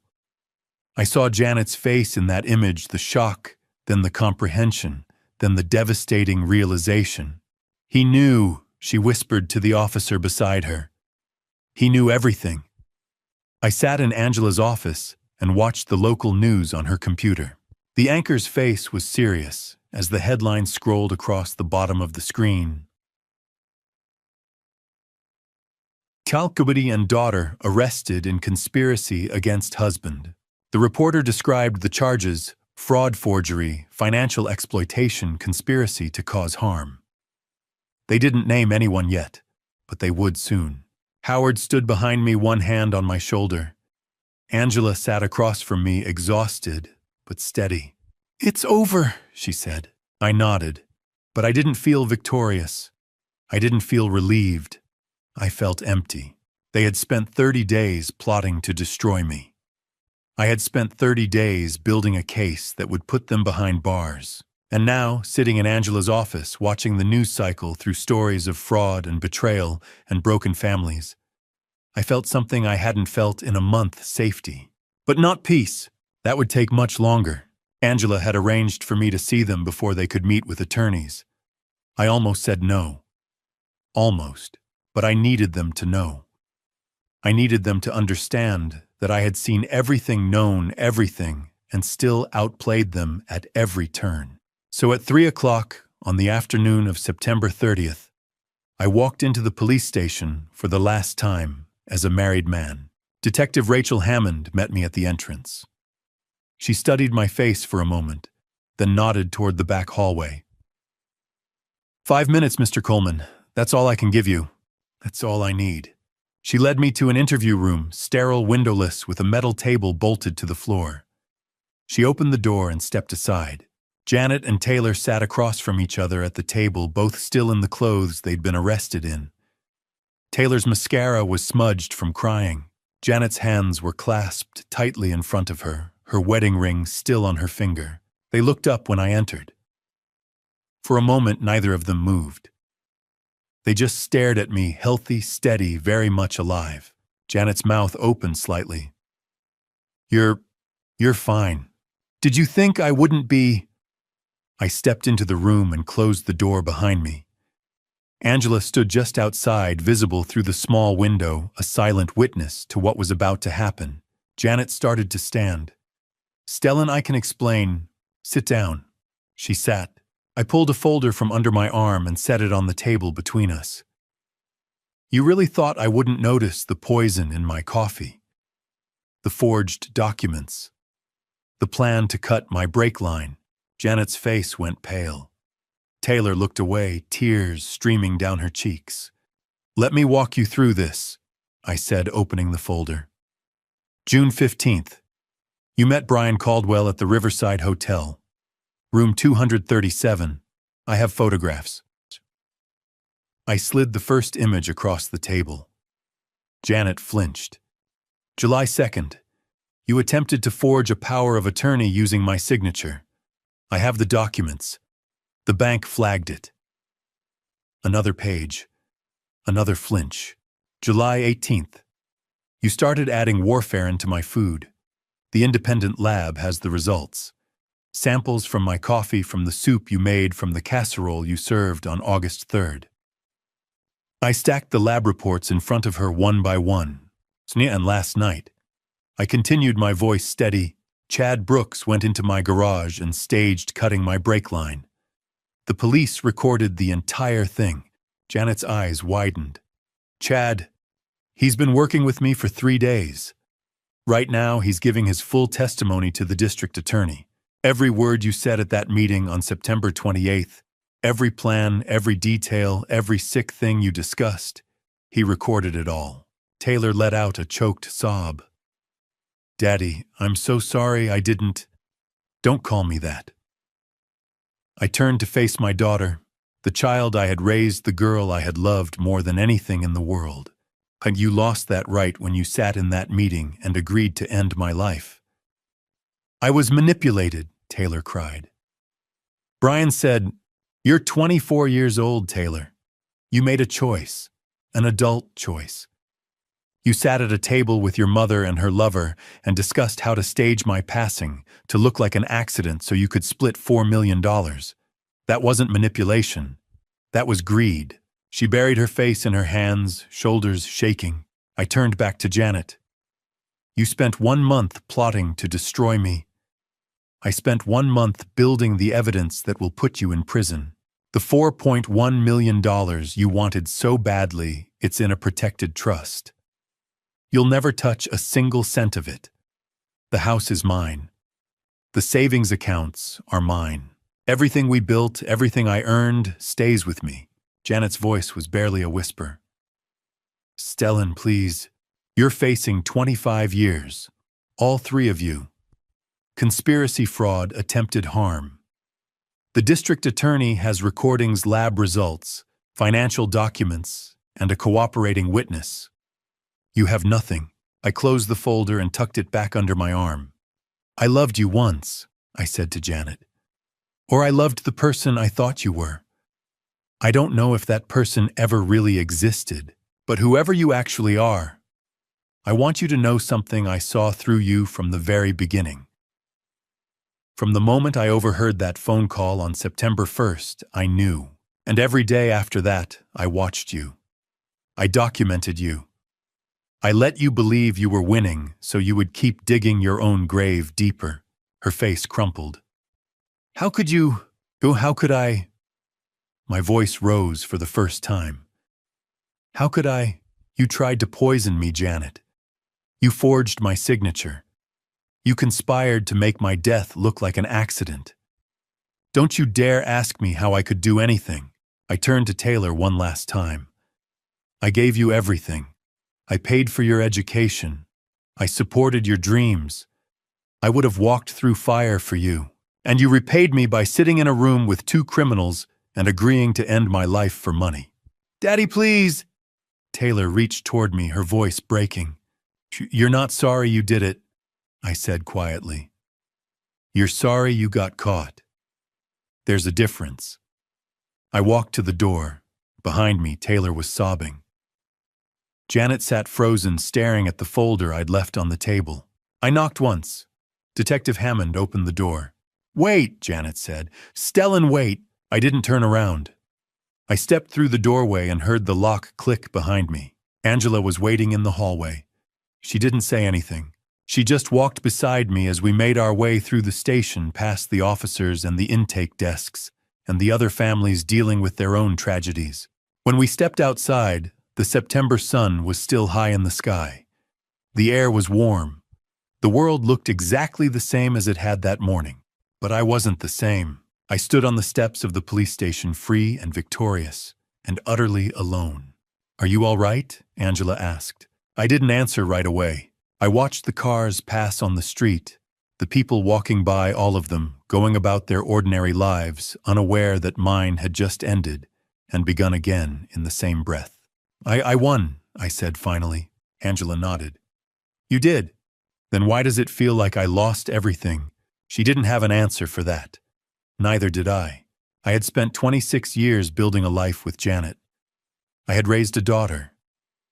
I had believed in a family that never actually existed.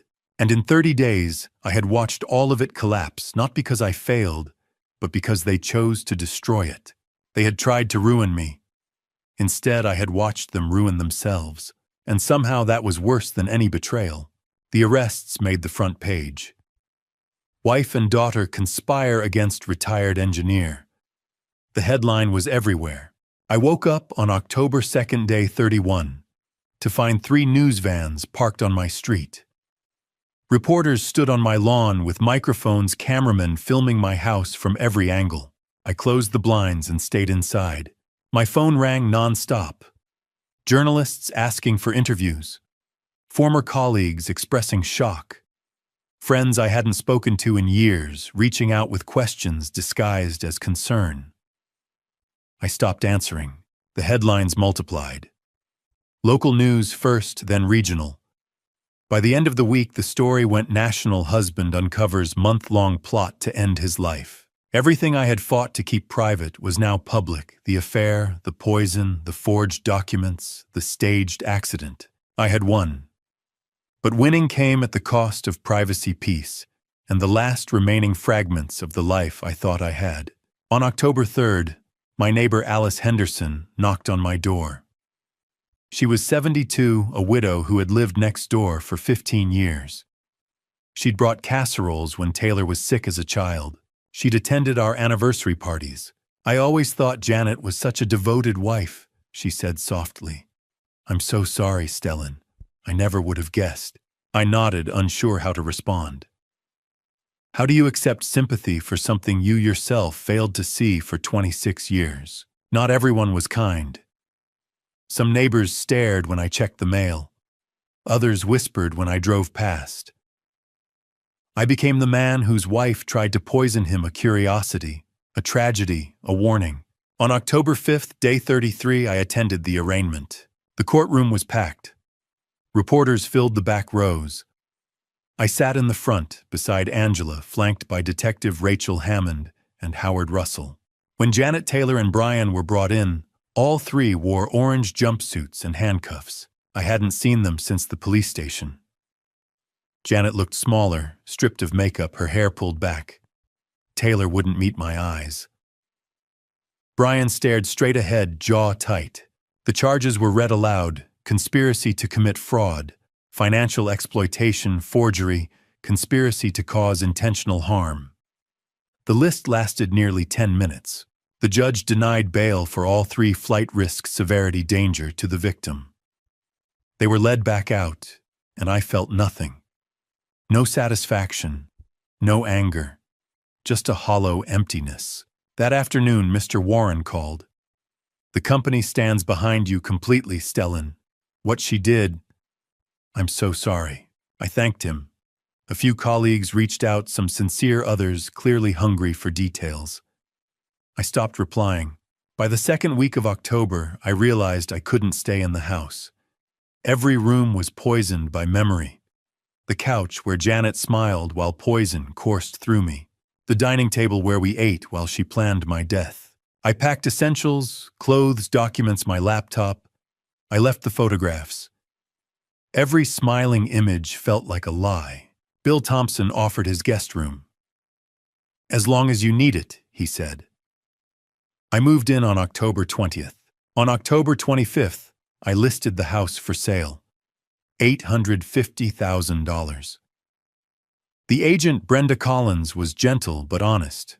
"With the circumstances," she said, "buyers will know. Tell them everything," I replied. "I have nothing to hide." The house sold in 3 weeks to an out-of-state couple unfamiliar with the story. I signed the paperwork in Angela's office and walked away from 18 years of my life. Angela suggested therapy. Dr. Helen Morrison, a trauma specialist. I resisted. I'd spent 30 days calculating every move, controlling every emotion. I thought I was fine. But on November 3rd, I sat across from Dr. Morrison. "Tell me what happened," she said. I talked for an hour. About the overheard phone call, hiring Angela and Howard, the poison, the forgery, the confrontation, the arraignment, the house I couldn't live in, the family I'd lost. When I finished, she leaned forward. "You spent a month performing, Stellan, calculating, controlling. It's okay to stop now." Something broke. I buried my face in my hands and cried for the first time since it began. I cried for the marriage that was never real, for the daughter who chose money over her father's life, for 26 years spent believing in something that didn't exist. Dr. Morrison sat quietly, letting me fall apart. "You won the war," she said gently. "Now you have to learn how to live with the victory." By mid-November, Howard called again. 3 more women had come forward against Brian Caldwell. Same pattern: intimacy, manipulation, financial exploitation. Federal charges were added: wire fraud, extortion, racketeering. Brian's case had grown beyond me. He wasn't just a lover. He was a predator with a system. The district attorney estimated Brian faced 40 years. Janet and Taylor each faced 25. I told Dr. Morrison during our 3rd session. "Does it help?" she asked. "No," I said. "It just makes me sad I wasn't the first." "But you were the first to fight back," she replied. "Because of you, others found the courage to speak." Maybe that mattered. I spent the rest of November in Bill's guest room. Therapy twice a week. No news. No interviews. Just trying to understand who I was now. I had protected my money. I had sent my enemies to prison. I had walked out of that police station alive. But freedom, I was learning, wasn't the same as peace. After 30 days of composure, I finally collapsed in a therapist's office. And as I sat there grieving for the family I lost, and the 26 years I wasted, I understood the truth. I had won the war. Now I had to learn how to live with the victory. The trial lasted 9 months. 9 months of reliving the worst period of my life in exacting, relentless detail. November and December of 2020 were consumed by pretrial motions and plea negotiations. Defense attorneys Paul Garrison for Janet Michelle Torres, for Taylor, and Marcus Webb for Brian reviewed the mountain of evidence assembled by the prosecution: audio recordings, surveillance footage, financial records, forensic reports, and witness statements. They pushed for plea deals. Assistant District Attorney Nathan Pierce rejected every offer. "Your clients conspired to end a man's life," he said in a hearing I attended. "We're going to trial." In March 2021, the defense challenged the admissibility of evidence. They claimed the home surveillance violated privacy laws. They argued Chad's recordings were coerced. They questioned the chain of custody for the lab samples. Judge Edward Lawson reviewed each motion carefully. Then he ruled all evidence was admissible. The cameras were installed legally on my own property. Chad's recordings were made in cooperation with law enforcement under a formal immunity agreement. The lab samples followed proper forensic protocols from collection to analysis. The defense had nowhere to stand. The trial began on June 7, 2021. I sat behind the prosecution table every day as Nathan Pierce dismantled the lies my family had constructed. The courtroom was full. Media packed the back rows. Sketch artists documented every moment. I became a fixture, the man who had uncovered his own family's plot. The first week focused on financial crimes. Pierce walked the jury through forged documents, fraudulent transfer attempts, and the coordinated schemes Janet and Brian designed. Sandra Lewis testified about the attempted life insurance beneficiary change. Stephen Clark described the $100,000 withdrawal Janet attempted using a forged power of attorney. Forensic document examiner Peter Donovan displayed side-by-side comparisons of my authentic signature and Janet's forgeries. The second week addressed the poisoning. Dr. Mark Stevens, the lab technician, explained how warfarin prevents clotting, accumulates in the body, and causes fatal internal bleeding over time.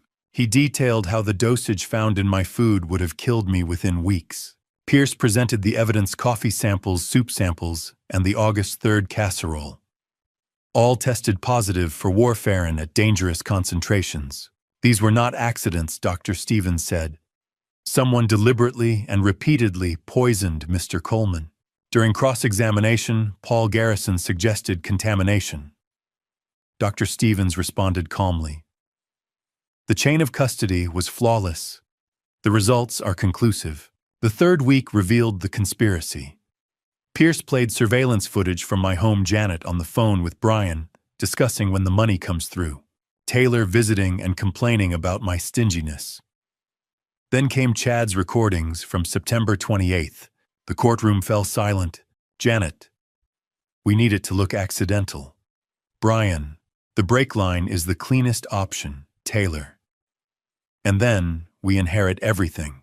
I watched the jury's faces shift from disbelief to horror. The fourth week brought supporting witnesses.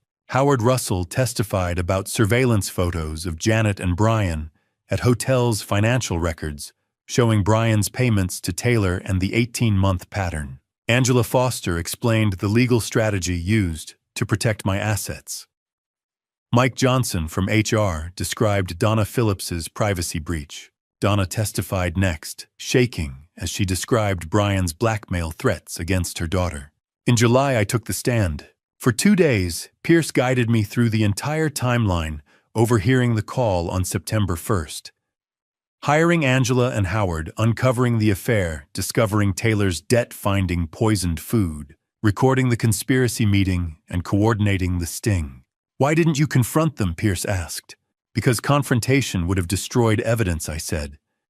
I needed the truth documented before they knew I was watching. During cross-examination, Garrison tried to portray me as calculating and cruel. You let your wife believe everything was normal, he said. She was poisoning my food, I replied, looking at the jury. I was trying to stay alive. Garrison had nothing left. Chad Brooks testified next. He described my offer of immunity and his decision to wear a wire. Mr. Coleman gave me a choice, Chad said. Stop it or go down with them. The recordings played again. The jury heard everything. The defense called character witnesses, friends who described Janet and Taylor as kind and loving. Taylor's former roommate insisted she would never hurt anyone. Pierce dismantled each witness. Did Taylor mention owing Brian $105,000? Silence. Did Janet mention poisoning her husband? Silence again. The defense argued Brian manipulated both women. The recordings proved otherwise. Janet testified briefly. I felt invisible, she said. Pierce responded, So you poisoned him. She had no answer. Taylor and Brian did not testify. On September 3rd, 2021, the jury deliberated for 4 hours. Guilty, count after count. All 3 defendants, every charge. Judge Lawson set sentencing for October 15th. As the courtroom emptied, Angela rested a hand on my shoulder. "It's over," she said. I nodded. When the verdict was read, I felt no joy. No revenge. Only closure. They tried to end my life. The justice system answered. It wasn't revenge. It was consequence. Conviction was one thing. Sentencing was another. This was the day they would learn how many years of their lives they'd lost. October 15th, 2021. 10 months after the arrests. 4 months after the trial began. I walked into Judge Edward Lawson's courtroom for the final time. The room was full again. Reporters, curious observers, a few colleagues who'd followed the case. Angela sat beside me. Howard Russell was in the back row. Bill Thompson had taken the day off work to be there. Janet Taylor and Brian were brought in separately, each flanked by their attorneys. Janet looked thinner than she had at trial, her hair showing more gray. Taylor's eyes were red and hollow. Brian sat with the same blank expression he'd worn since the verdict. Judge Lawson entered, and we all stood. "This court is now in session," he said. "We're here for sentencing in the matter of the people versus Janet Coleman, Taylor Coleman, and Brian Caldwell. Before I proceed, I'm offering Mr. Stellan Coleman the opportunity to deliver a victim impact statement." I stood. My hands were steady. I'd written this statement weeks ago, revised it a dozen times, practiced it in front of Dr. Morrison. But now standing in that courtroom, with everyone watching, the words felt heavier than I'd expected. "Your Honor," I began. "For 32 years, I worked to build a life, a home, a family. I thought I was building something real, but it was built on lies. My wife didn't just betray me. She tried to end my life. My daughter, the child I raised, loved, sacrificed for, agreed to help. Not because she was scared, not because she was protecting anyone, because of money." I paused, looking at Janet and Taylor. Neither of them met my eyes. "I'm not asking for maximum sentences because of hatred," I continued. "I'm asking because they need to understand that you can't attempt to harm someone and then expect mercy when you're caught. Actions have consequences, and when your actions involve poison, forgery, and conspiracy, the consequences should be severe." I sat down. The courtroom was silent. Judge Lawson nodded. "Thank you, Mr. Coleman."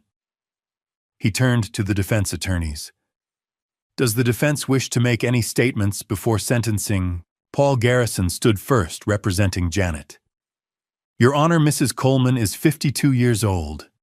She made terrible choices, but she has no prior criminal record. Judge Lawson interrupted. "She poisoned her husband, deliberately and repeatedly. That is the definition of dangerous, Mr. Garrison." Garrison sat down defeated. Michelle Torres rose next for Taylor. "Your Honor, my client is only 24. She was manipulated by an older, more experienced financial predator. She was an adult who made adult choices," Judge Lawson said flatly. "She sat in a meeting and agreed to a plan that would have ended her father's life. That's not manipulation. That's conspiracy." Torres sat. Marcus Webb, Brian's attorney, made a brief attempt to argue for leniency based on Brian's cooperation during the investigation. Judge Lawson wasn't interested. "Mr. Caldwell has a pattern," the judge said. "Multiple victims. A system. This wasn't a crime of passion or desperation. This was calculated predation." Judge Lawson opened the sentencing documents in front of him. The room held its breath. He looked at Janet first. "Janet Coleman, you have been convicted of conspiracy to commit fraud, financial exploitation, forgery, and conspiracy to cause intentional harm.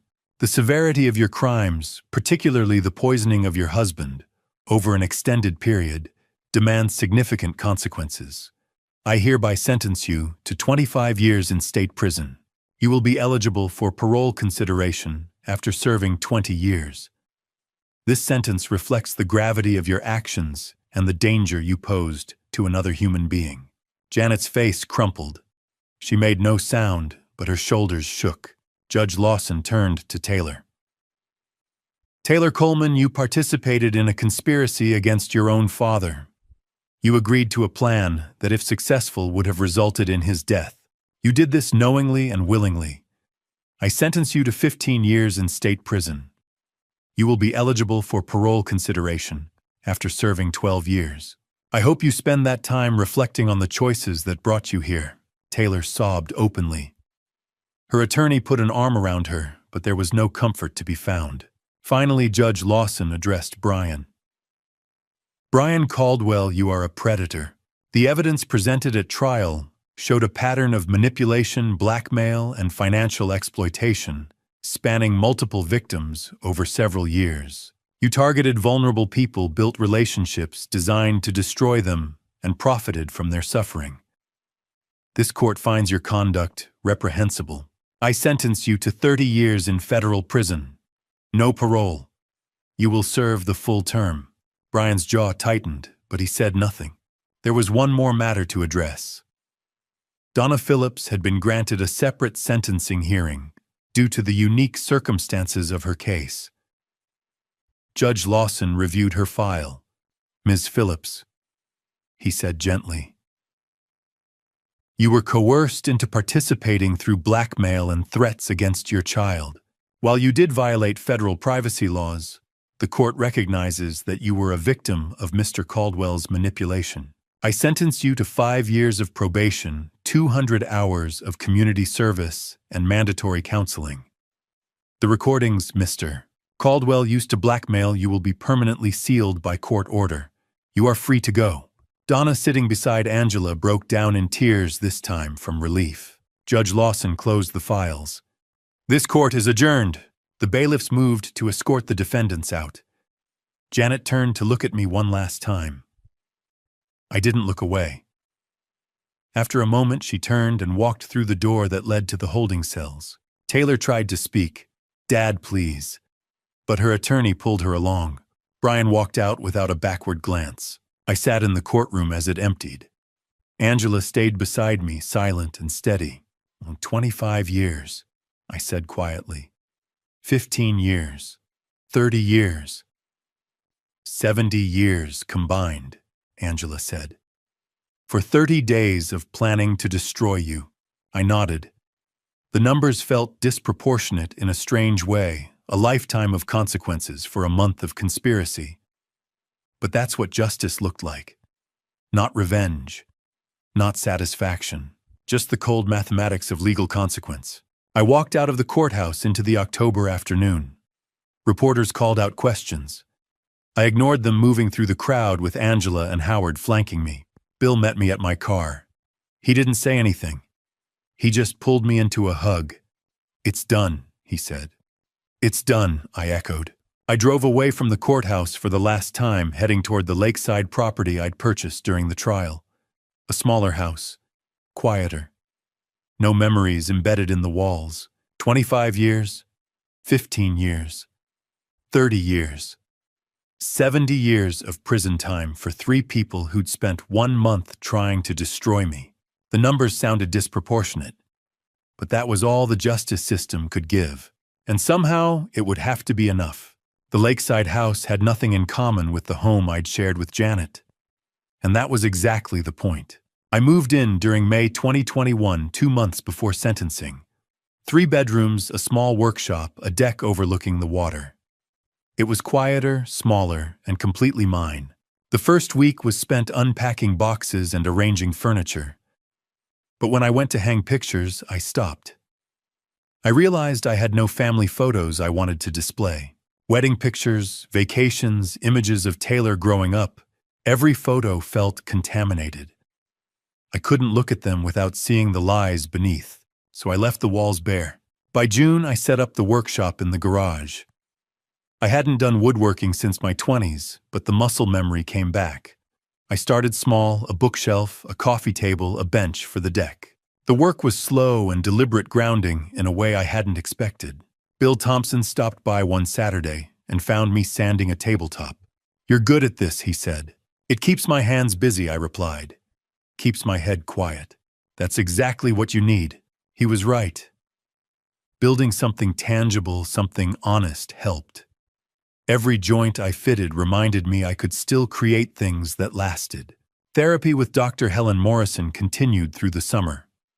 Weekly at first, then every 2 weeks. "You're not performing anymore," she said in August. "You're letting yourself feel." "Feeling hurts," I said. "That's how healing starts." I wasn't convinced, but I kept going. In September, I began volunteering at the local Veterans Center.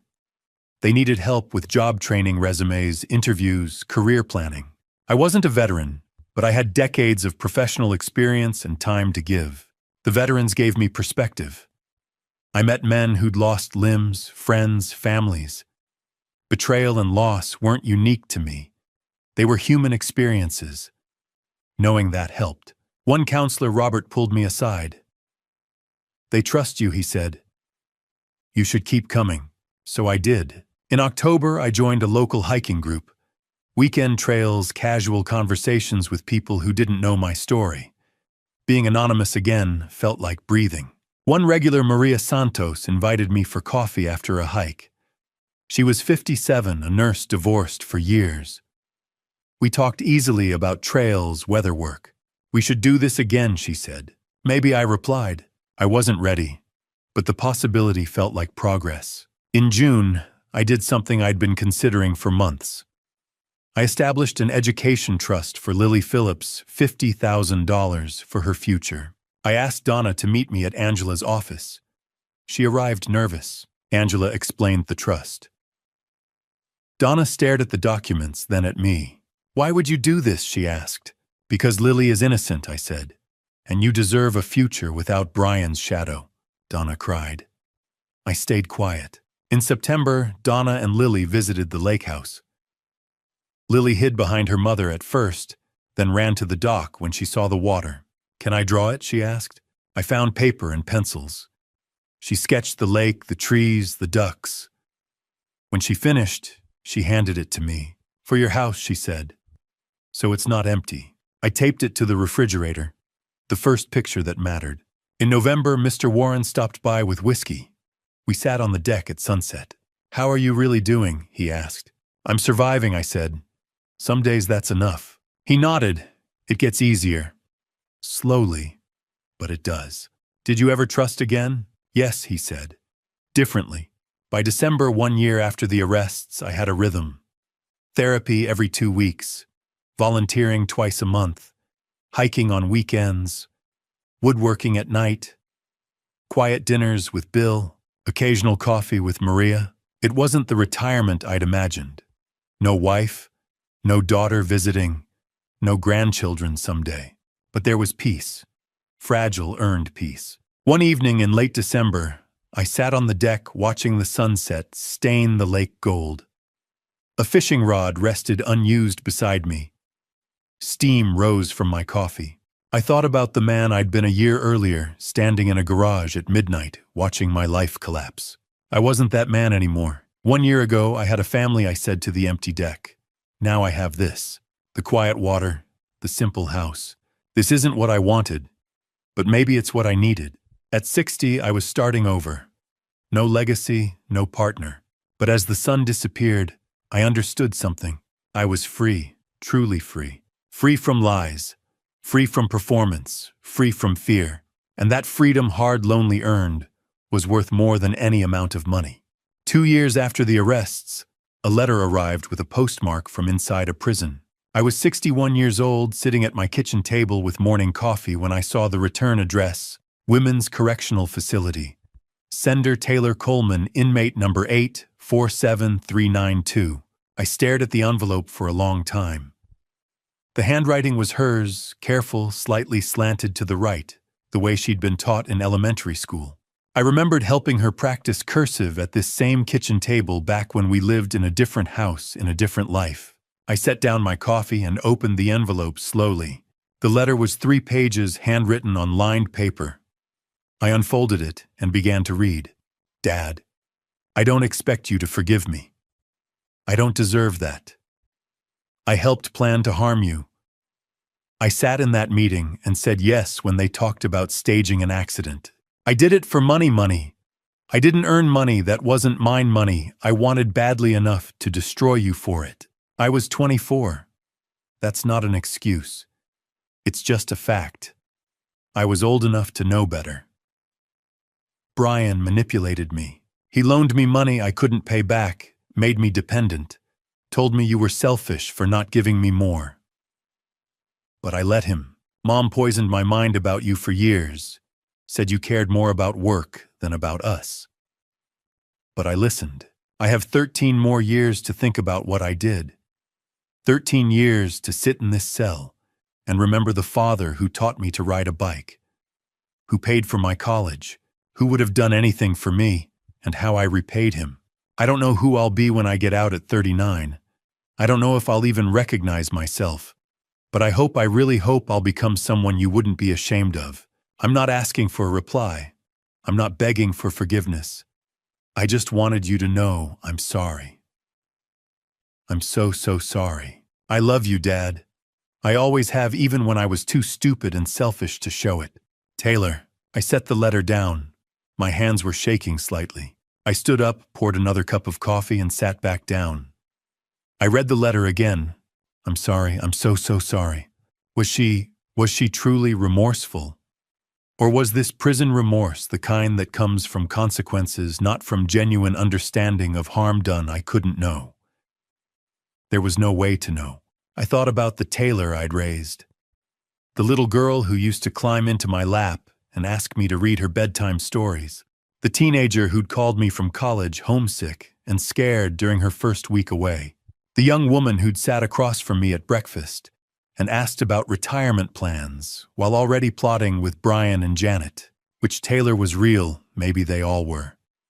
Maybe people contained multitudes capable of love and betrayal in the same breath. Part of me wanted to write back immediately. I forgive you. Come home when you're released. Let's rebuild. Part of me wanted to burn the letter. You tried to end my life. There's no coming back from that. Neither felt right. I folded the letter carefully and placed it in the kitchen drawer where I kept things. I wasn't ready to deal with old photographs. I couldn't bring myself to look at the finalized divorce decree. A Christmas card Taylor had sent me when she was 19 that said, "Best dad ever." I closed the drawer. Maybe someday I'd open it again and be ready to respond. Maybe in 5 years. Maybe in 10. Maybe never. But not today. Today I was still healing. I called Angela that afternoon and asked about the prison situation. She'd been keeping tabs on all three of them as part of the case follow-up. Janet and Taylor are in the same facility, she told me. Different blocks, but they see each other in common areas sometimes. From what I hear, they're both model inmates, attending programs, staying out of trouble. Sean, are they remorseful? I asked. Or just behaving? Angela paused. I can't answer that, Stellan. Only they know. And Brian, they're federal prison in Pennsylvania. Solitary housing unit most of the time. He was marked as a predator by other inmates within the first month. No visitors, no contact with Janet or Taylor. He's essentially been forgotten. I nodded. That felt appropriate. A week later, another letter arrived. This one was from Chad Brooks. Chad had relocated to another state as part of his immunity agreement. New city, new job, fresh start. The letter was short and straightforward. Mr. Coleman, I wanted you to know I got engaged last month. Her name is Emily. She's a teacher. We're expecting our first child in December. I think about that night a lot, the meeting, the recording, the choice you gave me. You could have let me go down with them. Instead, you gave me a chance to do the right thing. I learned what matters. I hope you've found peace. Thank you, Chad Brooks. I read the letter twice, then sat down and wrote a reply. Just one sentence. Live well, Chad, you earned it. I mailed it that afternoon. Chad had made a choice when it mattered. He'd been 26, stupid, desperate for money, and willing to do terrible things. But when confronted, he'd chosen accountability over loyalty to criminals. That had to count for something. Taylor had made a different choice. She'd sat in that meeting and agreed to a plan that would have ended my life. And now, 2 years later, she was asking for something I wasn't sure I could give. I sat on the deck that evening watching the sun set over the lake. The same view I'd watched 100 times over the past 2 years. The water was calm. The air was warm. Everything was peaceful. I thought about Taylor's letter sitting in the kitchen drawer. I'm sorry, I'm so sorry. Maybe she was. Maybe she'd spend the next 13 years becoming someone different. Someone better. Someone who understood the weight of what she'd done. Or maybe she'd get out at 39 and still be the same person who'd chosen money over her father's life. I couldn't control that. I could only control my own healing. I thought about Dr. Morrison's words from a session months ago. Forgiveness isn't something you owe anyone. It's something you give when and if you're ready. Don't let anyone rush you. I wasn't ready. Maybe I would be someday. Maybe in 5 years when Taylor had served more time and proven her remorse wasn't just words on paper. Maybe in 10 when enough distance had passed, that I could see her as a flawed human being instead of the daughter who'd betrayed me. Or maybe never. I didn't know yet. And that was okay. I went back inside, poured a glass of water, and glanced at the kitchen drawer. The letter was in there along with all the other pieces of my past I wasn't ready to confront. Someday, I might open that drawer and be ready to forgive. But I'd learned that forgiveness wasn't something you could force. It came, if it came at all, on its own schedule. And my schedule wasn't there yet. 5 years after the day I came home early and overheard my wife planning to destroy me, I sat on my deck watching the sunset over the lake. And for the first time in 5 years, I felt something very close to peace. I was 64 years old. A cup of coffee steamed in my hands. A fishing rod leaned against the railing, unused but ready. The water was calm, reflecting the orange and pink sky like polished glass. 5 years, I said to the empty deck. Sometimes it feels like yesterday. Sometimes it feels like a lifetime ago. Both were true. I thought about where everyone was now. The people who had defined the worst chapter of my life, and the people who helped me build something better afterward. Janet was 57, serving year 5 of her 25-year sentence. She would be eligible for parole at 72 if she maintained good behavior. According to Angela's occasional updates, she worked in the prison library and participated in rehabilitation programs. Whether her remorse was real or performative, I couldn't say. I didn't think about her much anymore. When I did, it was with distant curiosity, like reading about a stranger in the newspaper. Taylor was 29, serving year 5 of her 15-year sentence. She would be eligible for parole at 36. She had sent another letter during year 4, more apologies, more reflection. I read it then, folded it, and placed it in the same drawer as the first letter, the divorce papers, and the old photographs. She was my daughter. I couldn't erase 24 years of loving her, but I also couldn't forgive her. Not yet. Maybe not ever. I had made peace with not knowing. Brian Caldwell was 47, serving year 5 of his 30-year federal sentence with no parole. If he survived his sentence, he would be 72 when released. According to Angela, he received no visitors and sent no letters. He had become invisible. I never thought about him. He was already gone. Chad Brooks was 31, now married with a daughter born in year 3. He sent a birth announcement. I sent congratulations and a small gift. We exchanged holiday cards. He had made the right choice when it mattered most, and his life reflected that. It felt important to acknowledge. Donna Phillips was 43, thriving in a rebuilt career. Lily was 13, an honor student with dreams of becoming an engineer. The Education Trust was already helping. They visited twice a year. Lily called me Uncle Stellan and brought drawings of the lake just like she had when she was 8. They were the family I chose. That mattered more than the one I lost. My own life had settled into something I never expected, but had learned to value. I still worked with wood selling furniture at craft markets and donating the profits to a scholarship fund for children of incarcerated parents. Turning pain into purpose felt right. I volunteered at the Veterans Center, mentoring men navigating betrayal and loss. I didn't feed their anger. I helped them survive. I still saw Dr. Morrison once a month. I'm not finished healing, I told her. She smiled, knowing that is wisdom. I hiked most weekends. I played poker on Tuesdays with Bill and a few others. Quiet friendships built on presence rather than history. And then there was Maria Santos. Coffee for a year. Dinner a few times. Nothing rushed. She knew my story and didn't define me by it. She treated me like a man learning to trust again. I'm getting there, I told her once. And I meant it. Bill Thompson became my closest friend. He once called me strong. I corrected him. I survived. That's different. But maybe survival was strength. Sometimes I thought about the drawer with Taylor's letters. She could be released in 7 years. I'd be 71. Would I see her? I didn't know. Forgiveness couldn't be forced. I had learned that was okay.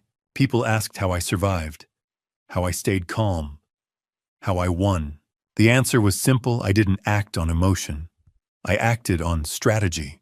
When betrayal is discovered, the instinct is confrontation. I didn't do that. I collected evidence. I protected myself. Patience isn't weakness. It's power. They spent 30 days planning my destruction. I spent 30 days building the prison that would hold them. Justice doesn't need drama. It needs documentation. Let the courts handle justice. Let karma handle the rest. I took another sip of coffee as the sky darkened. The lake turned purple. An owl called from the trees. 5 years ago, I was a man running on adrenaline and rage. I wasn't that man anymore. I had lost 26 years to a lie. But I still had time ahead of me. I had rebuilt. I had healed enough. I had learned that peace wasn't loud. I set the empty cup on the railing and smiled. I'm free, I said to the darkness. And this time I believed it. And to you listening to this family story, remember this. When betrayal comes from the people you love most, your first instinct will be to react with emotion, to confront, to explode. I'm telling you, don't do it. Don't be like me in that sense. Yes, I survived. Yes, I won. But I also lost 26 years of my life believing in something that wasn't real. I lost my daughter to choices she made at 24. I lost the family story I thought I was living. If I could go back, I wouldn't change my tactics. I'd change how long I let the lie go on before I opened my eyes. Trust, but verify. Love, but protect yourself. Hope for the best, but prepare for the worst. There's a reason God gave us wisdom along with love. He didn't call us to be fools. He called us to be wise as serpents and gentle as doves. I learned that lesson the hardest way possible. This dad revenge story isn't about celebrating what I did. It's about showing you that survival requires cold calculation when everything inside you is screaming. Dad revenge isn't dramatic movie scenes. It's protecting your assets, gathering evidence, and letting justice run its course. It's choosing your future over their destruction. This dad revenge taught me that patience is power, and strategy beats emotion every single time. That's the real family story here, not the betrayal, but what you do after you discover it. My advice? If you're in a situation like mine, document everything, hire the right professionals, and don't confront until you're legally bulletproof. Emotion is your enemy. Strategy is your ally. And here's my personal belief. I don't think people like Janet Bryan or even Taylor are born wanting to hurt others. I think greed, insecurity, and bad influences can turn good people into monsters. That doesn't excuse what they did. But it reminds me that I'm responsible for protecting myself because no one else will. At 64, I'm finally free. And that freedom came from choosing tactics over emotion, patience over revenge, and survival over satisfaction. If this story resonated with you, helped you, or made you think differently about trust and betrayal, please leave a comment below sharing your thoughts. Hit that subscribe button and share this video with someone who might need to hear it. Your support helps me continue bringing these stories to you. Thank you for staying with me until the very end. A quick note, the stories I share may contain fictionalized elements created for educational purposes. If that's not your preference, feel free to explore other content that better suits your interests. I truly appreciate you being here.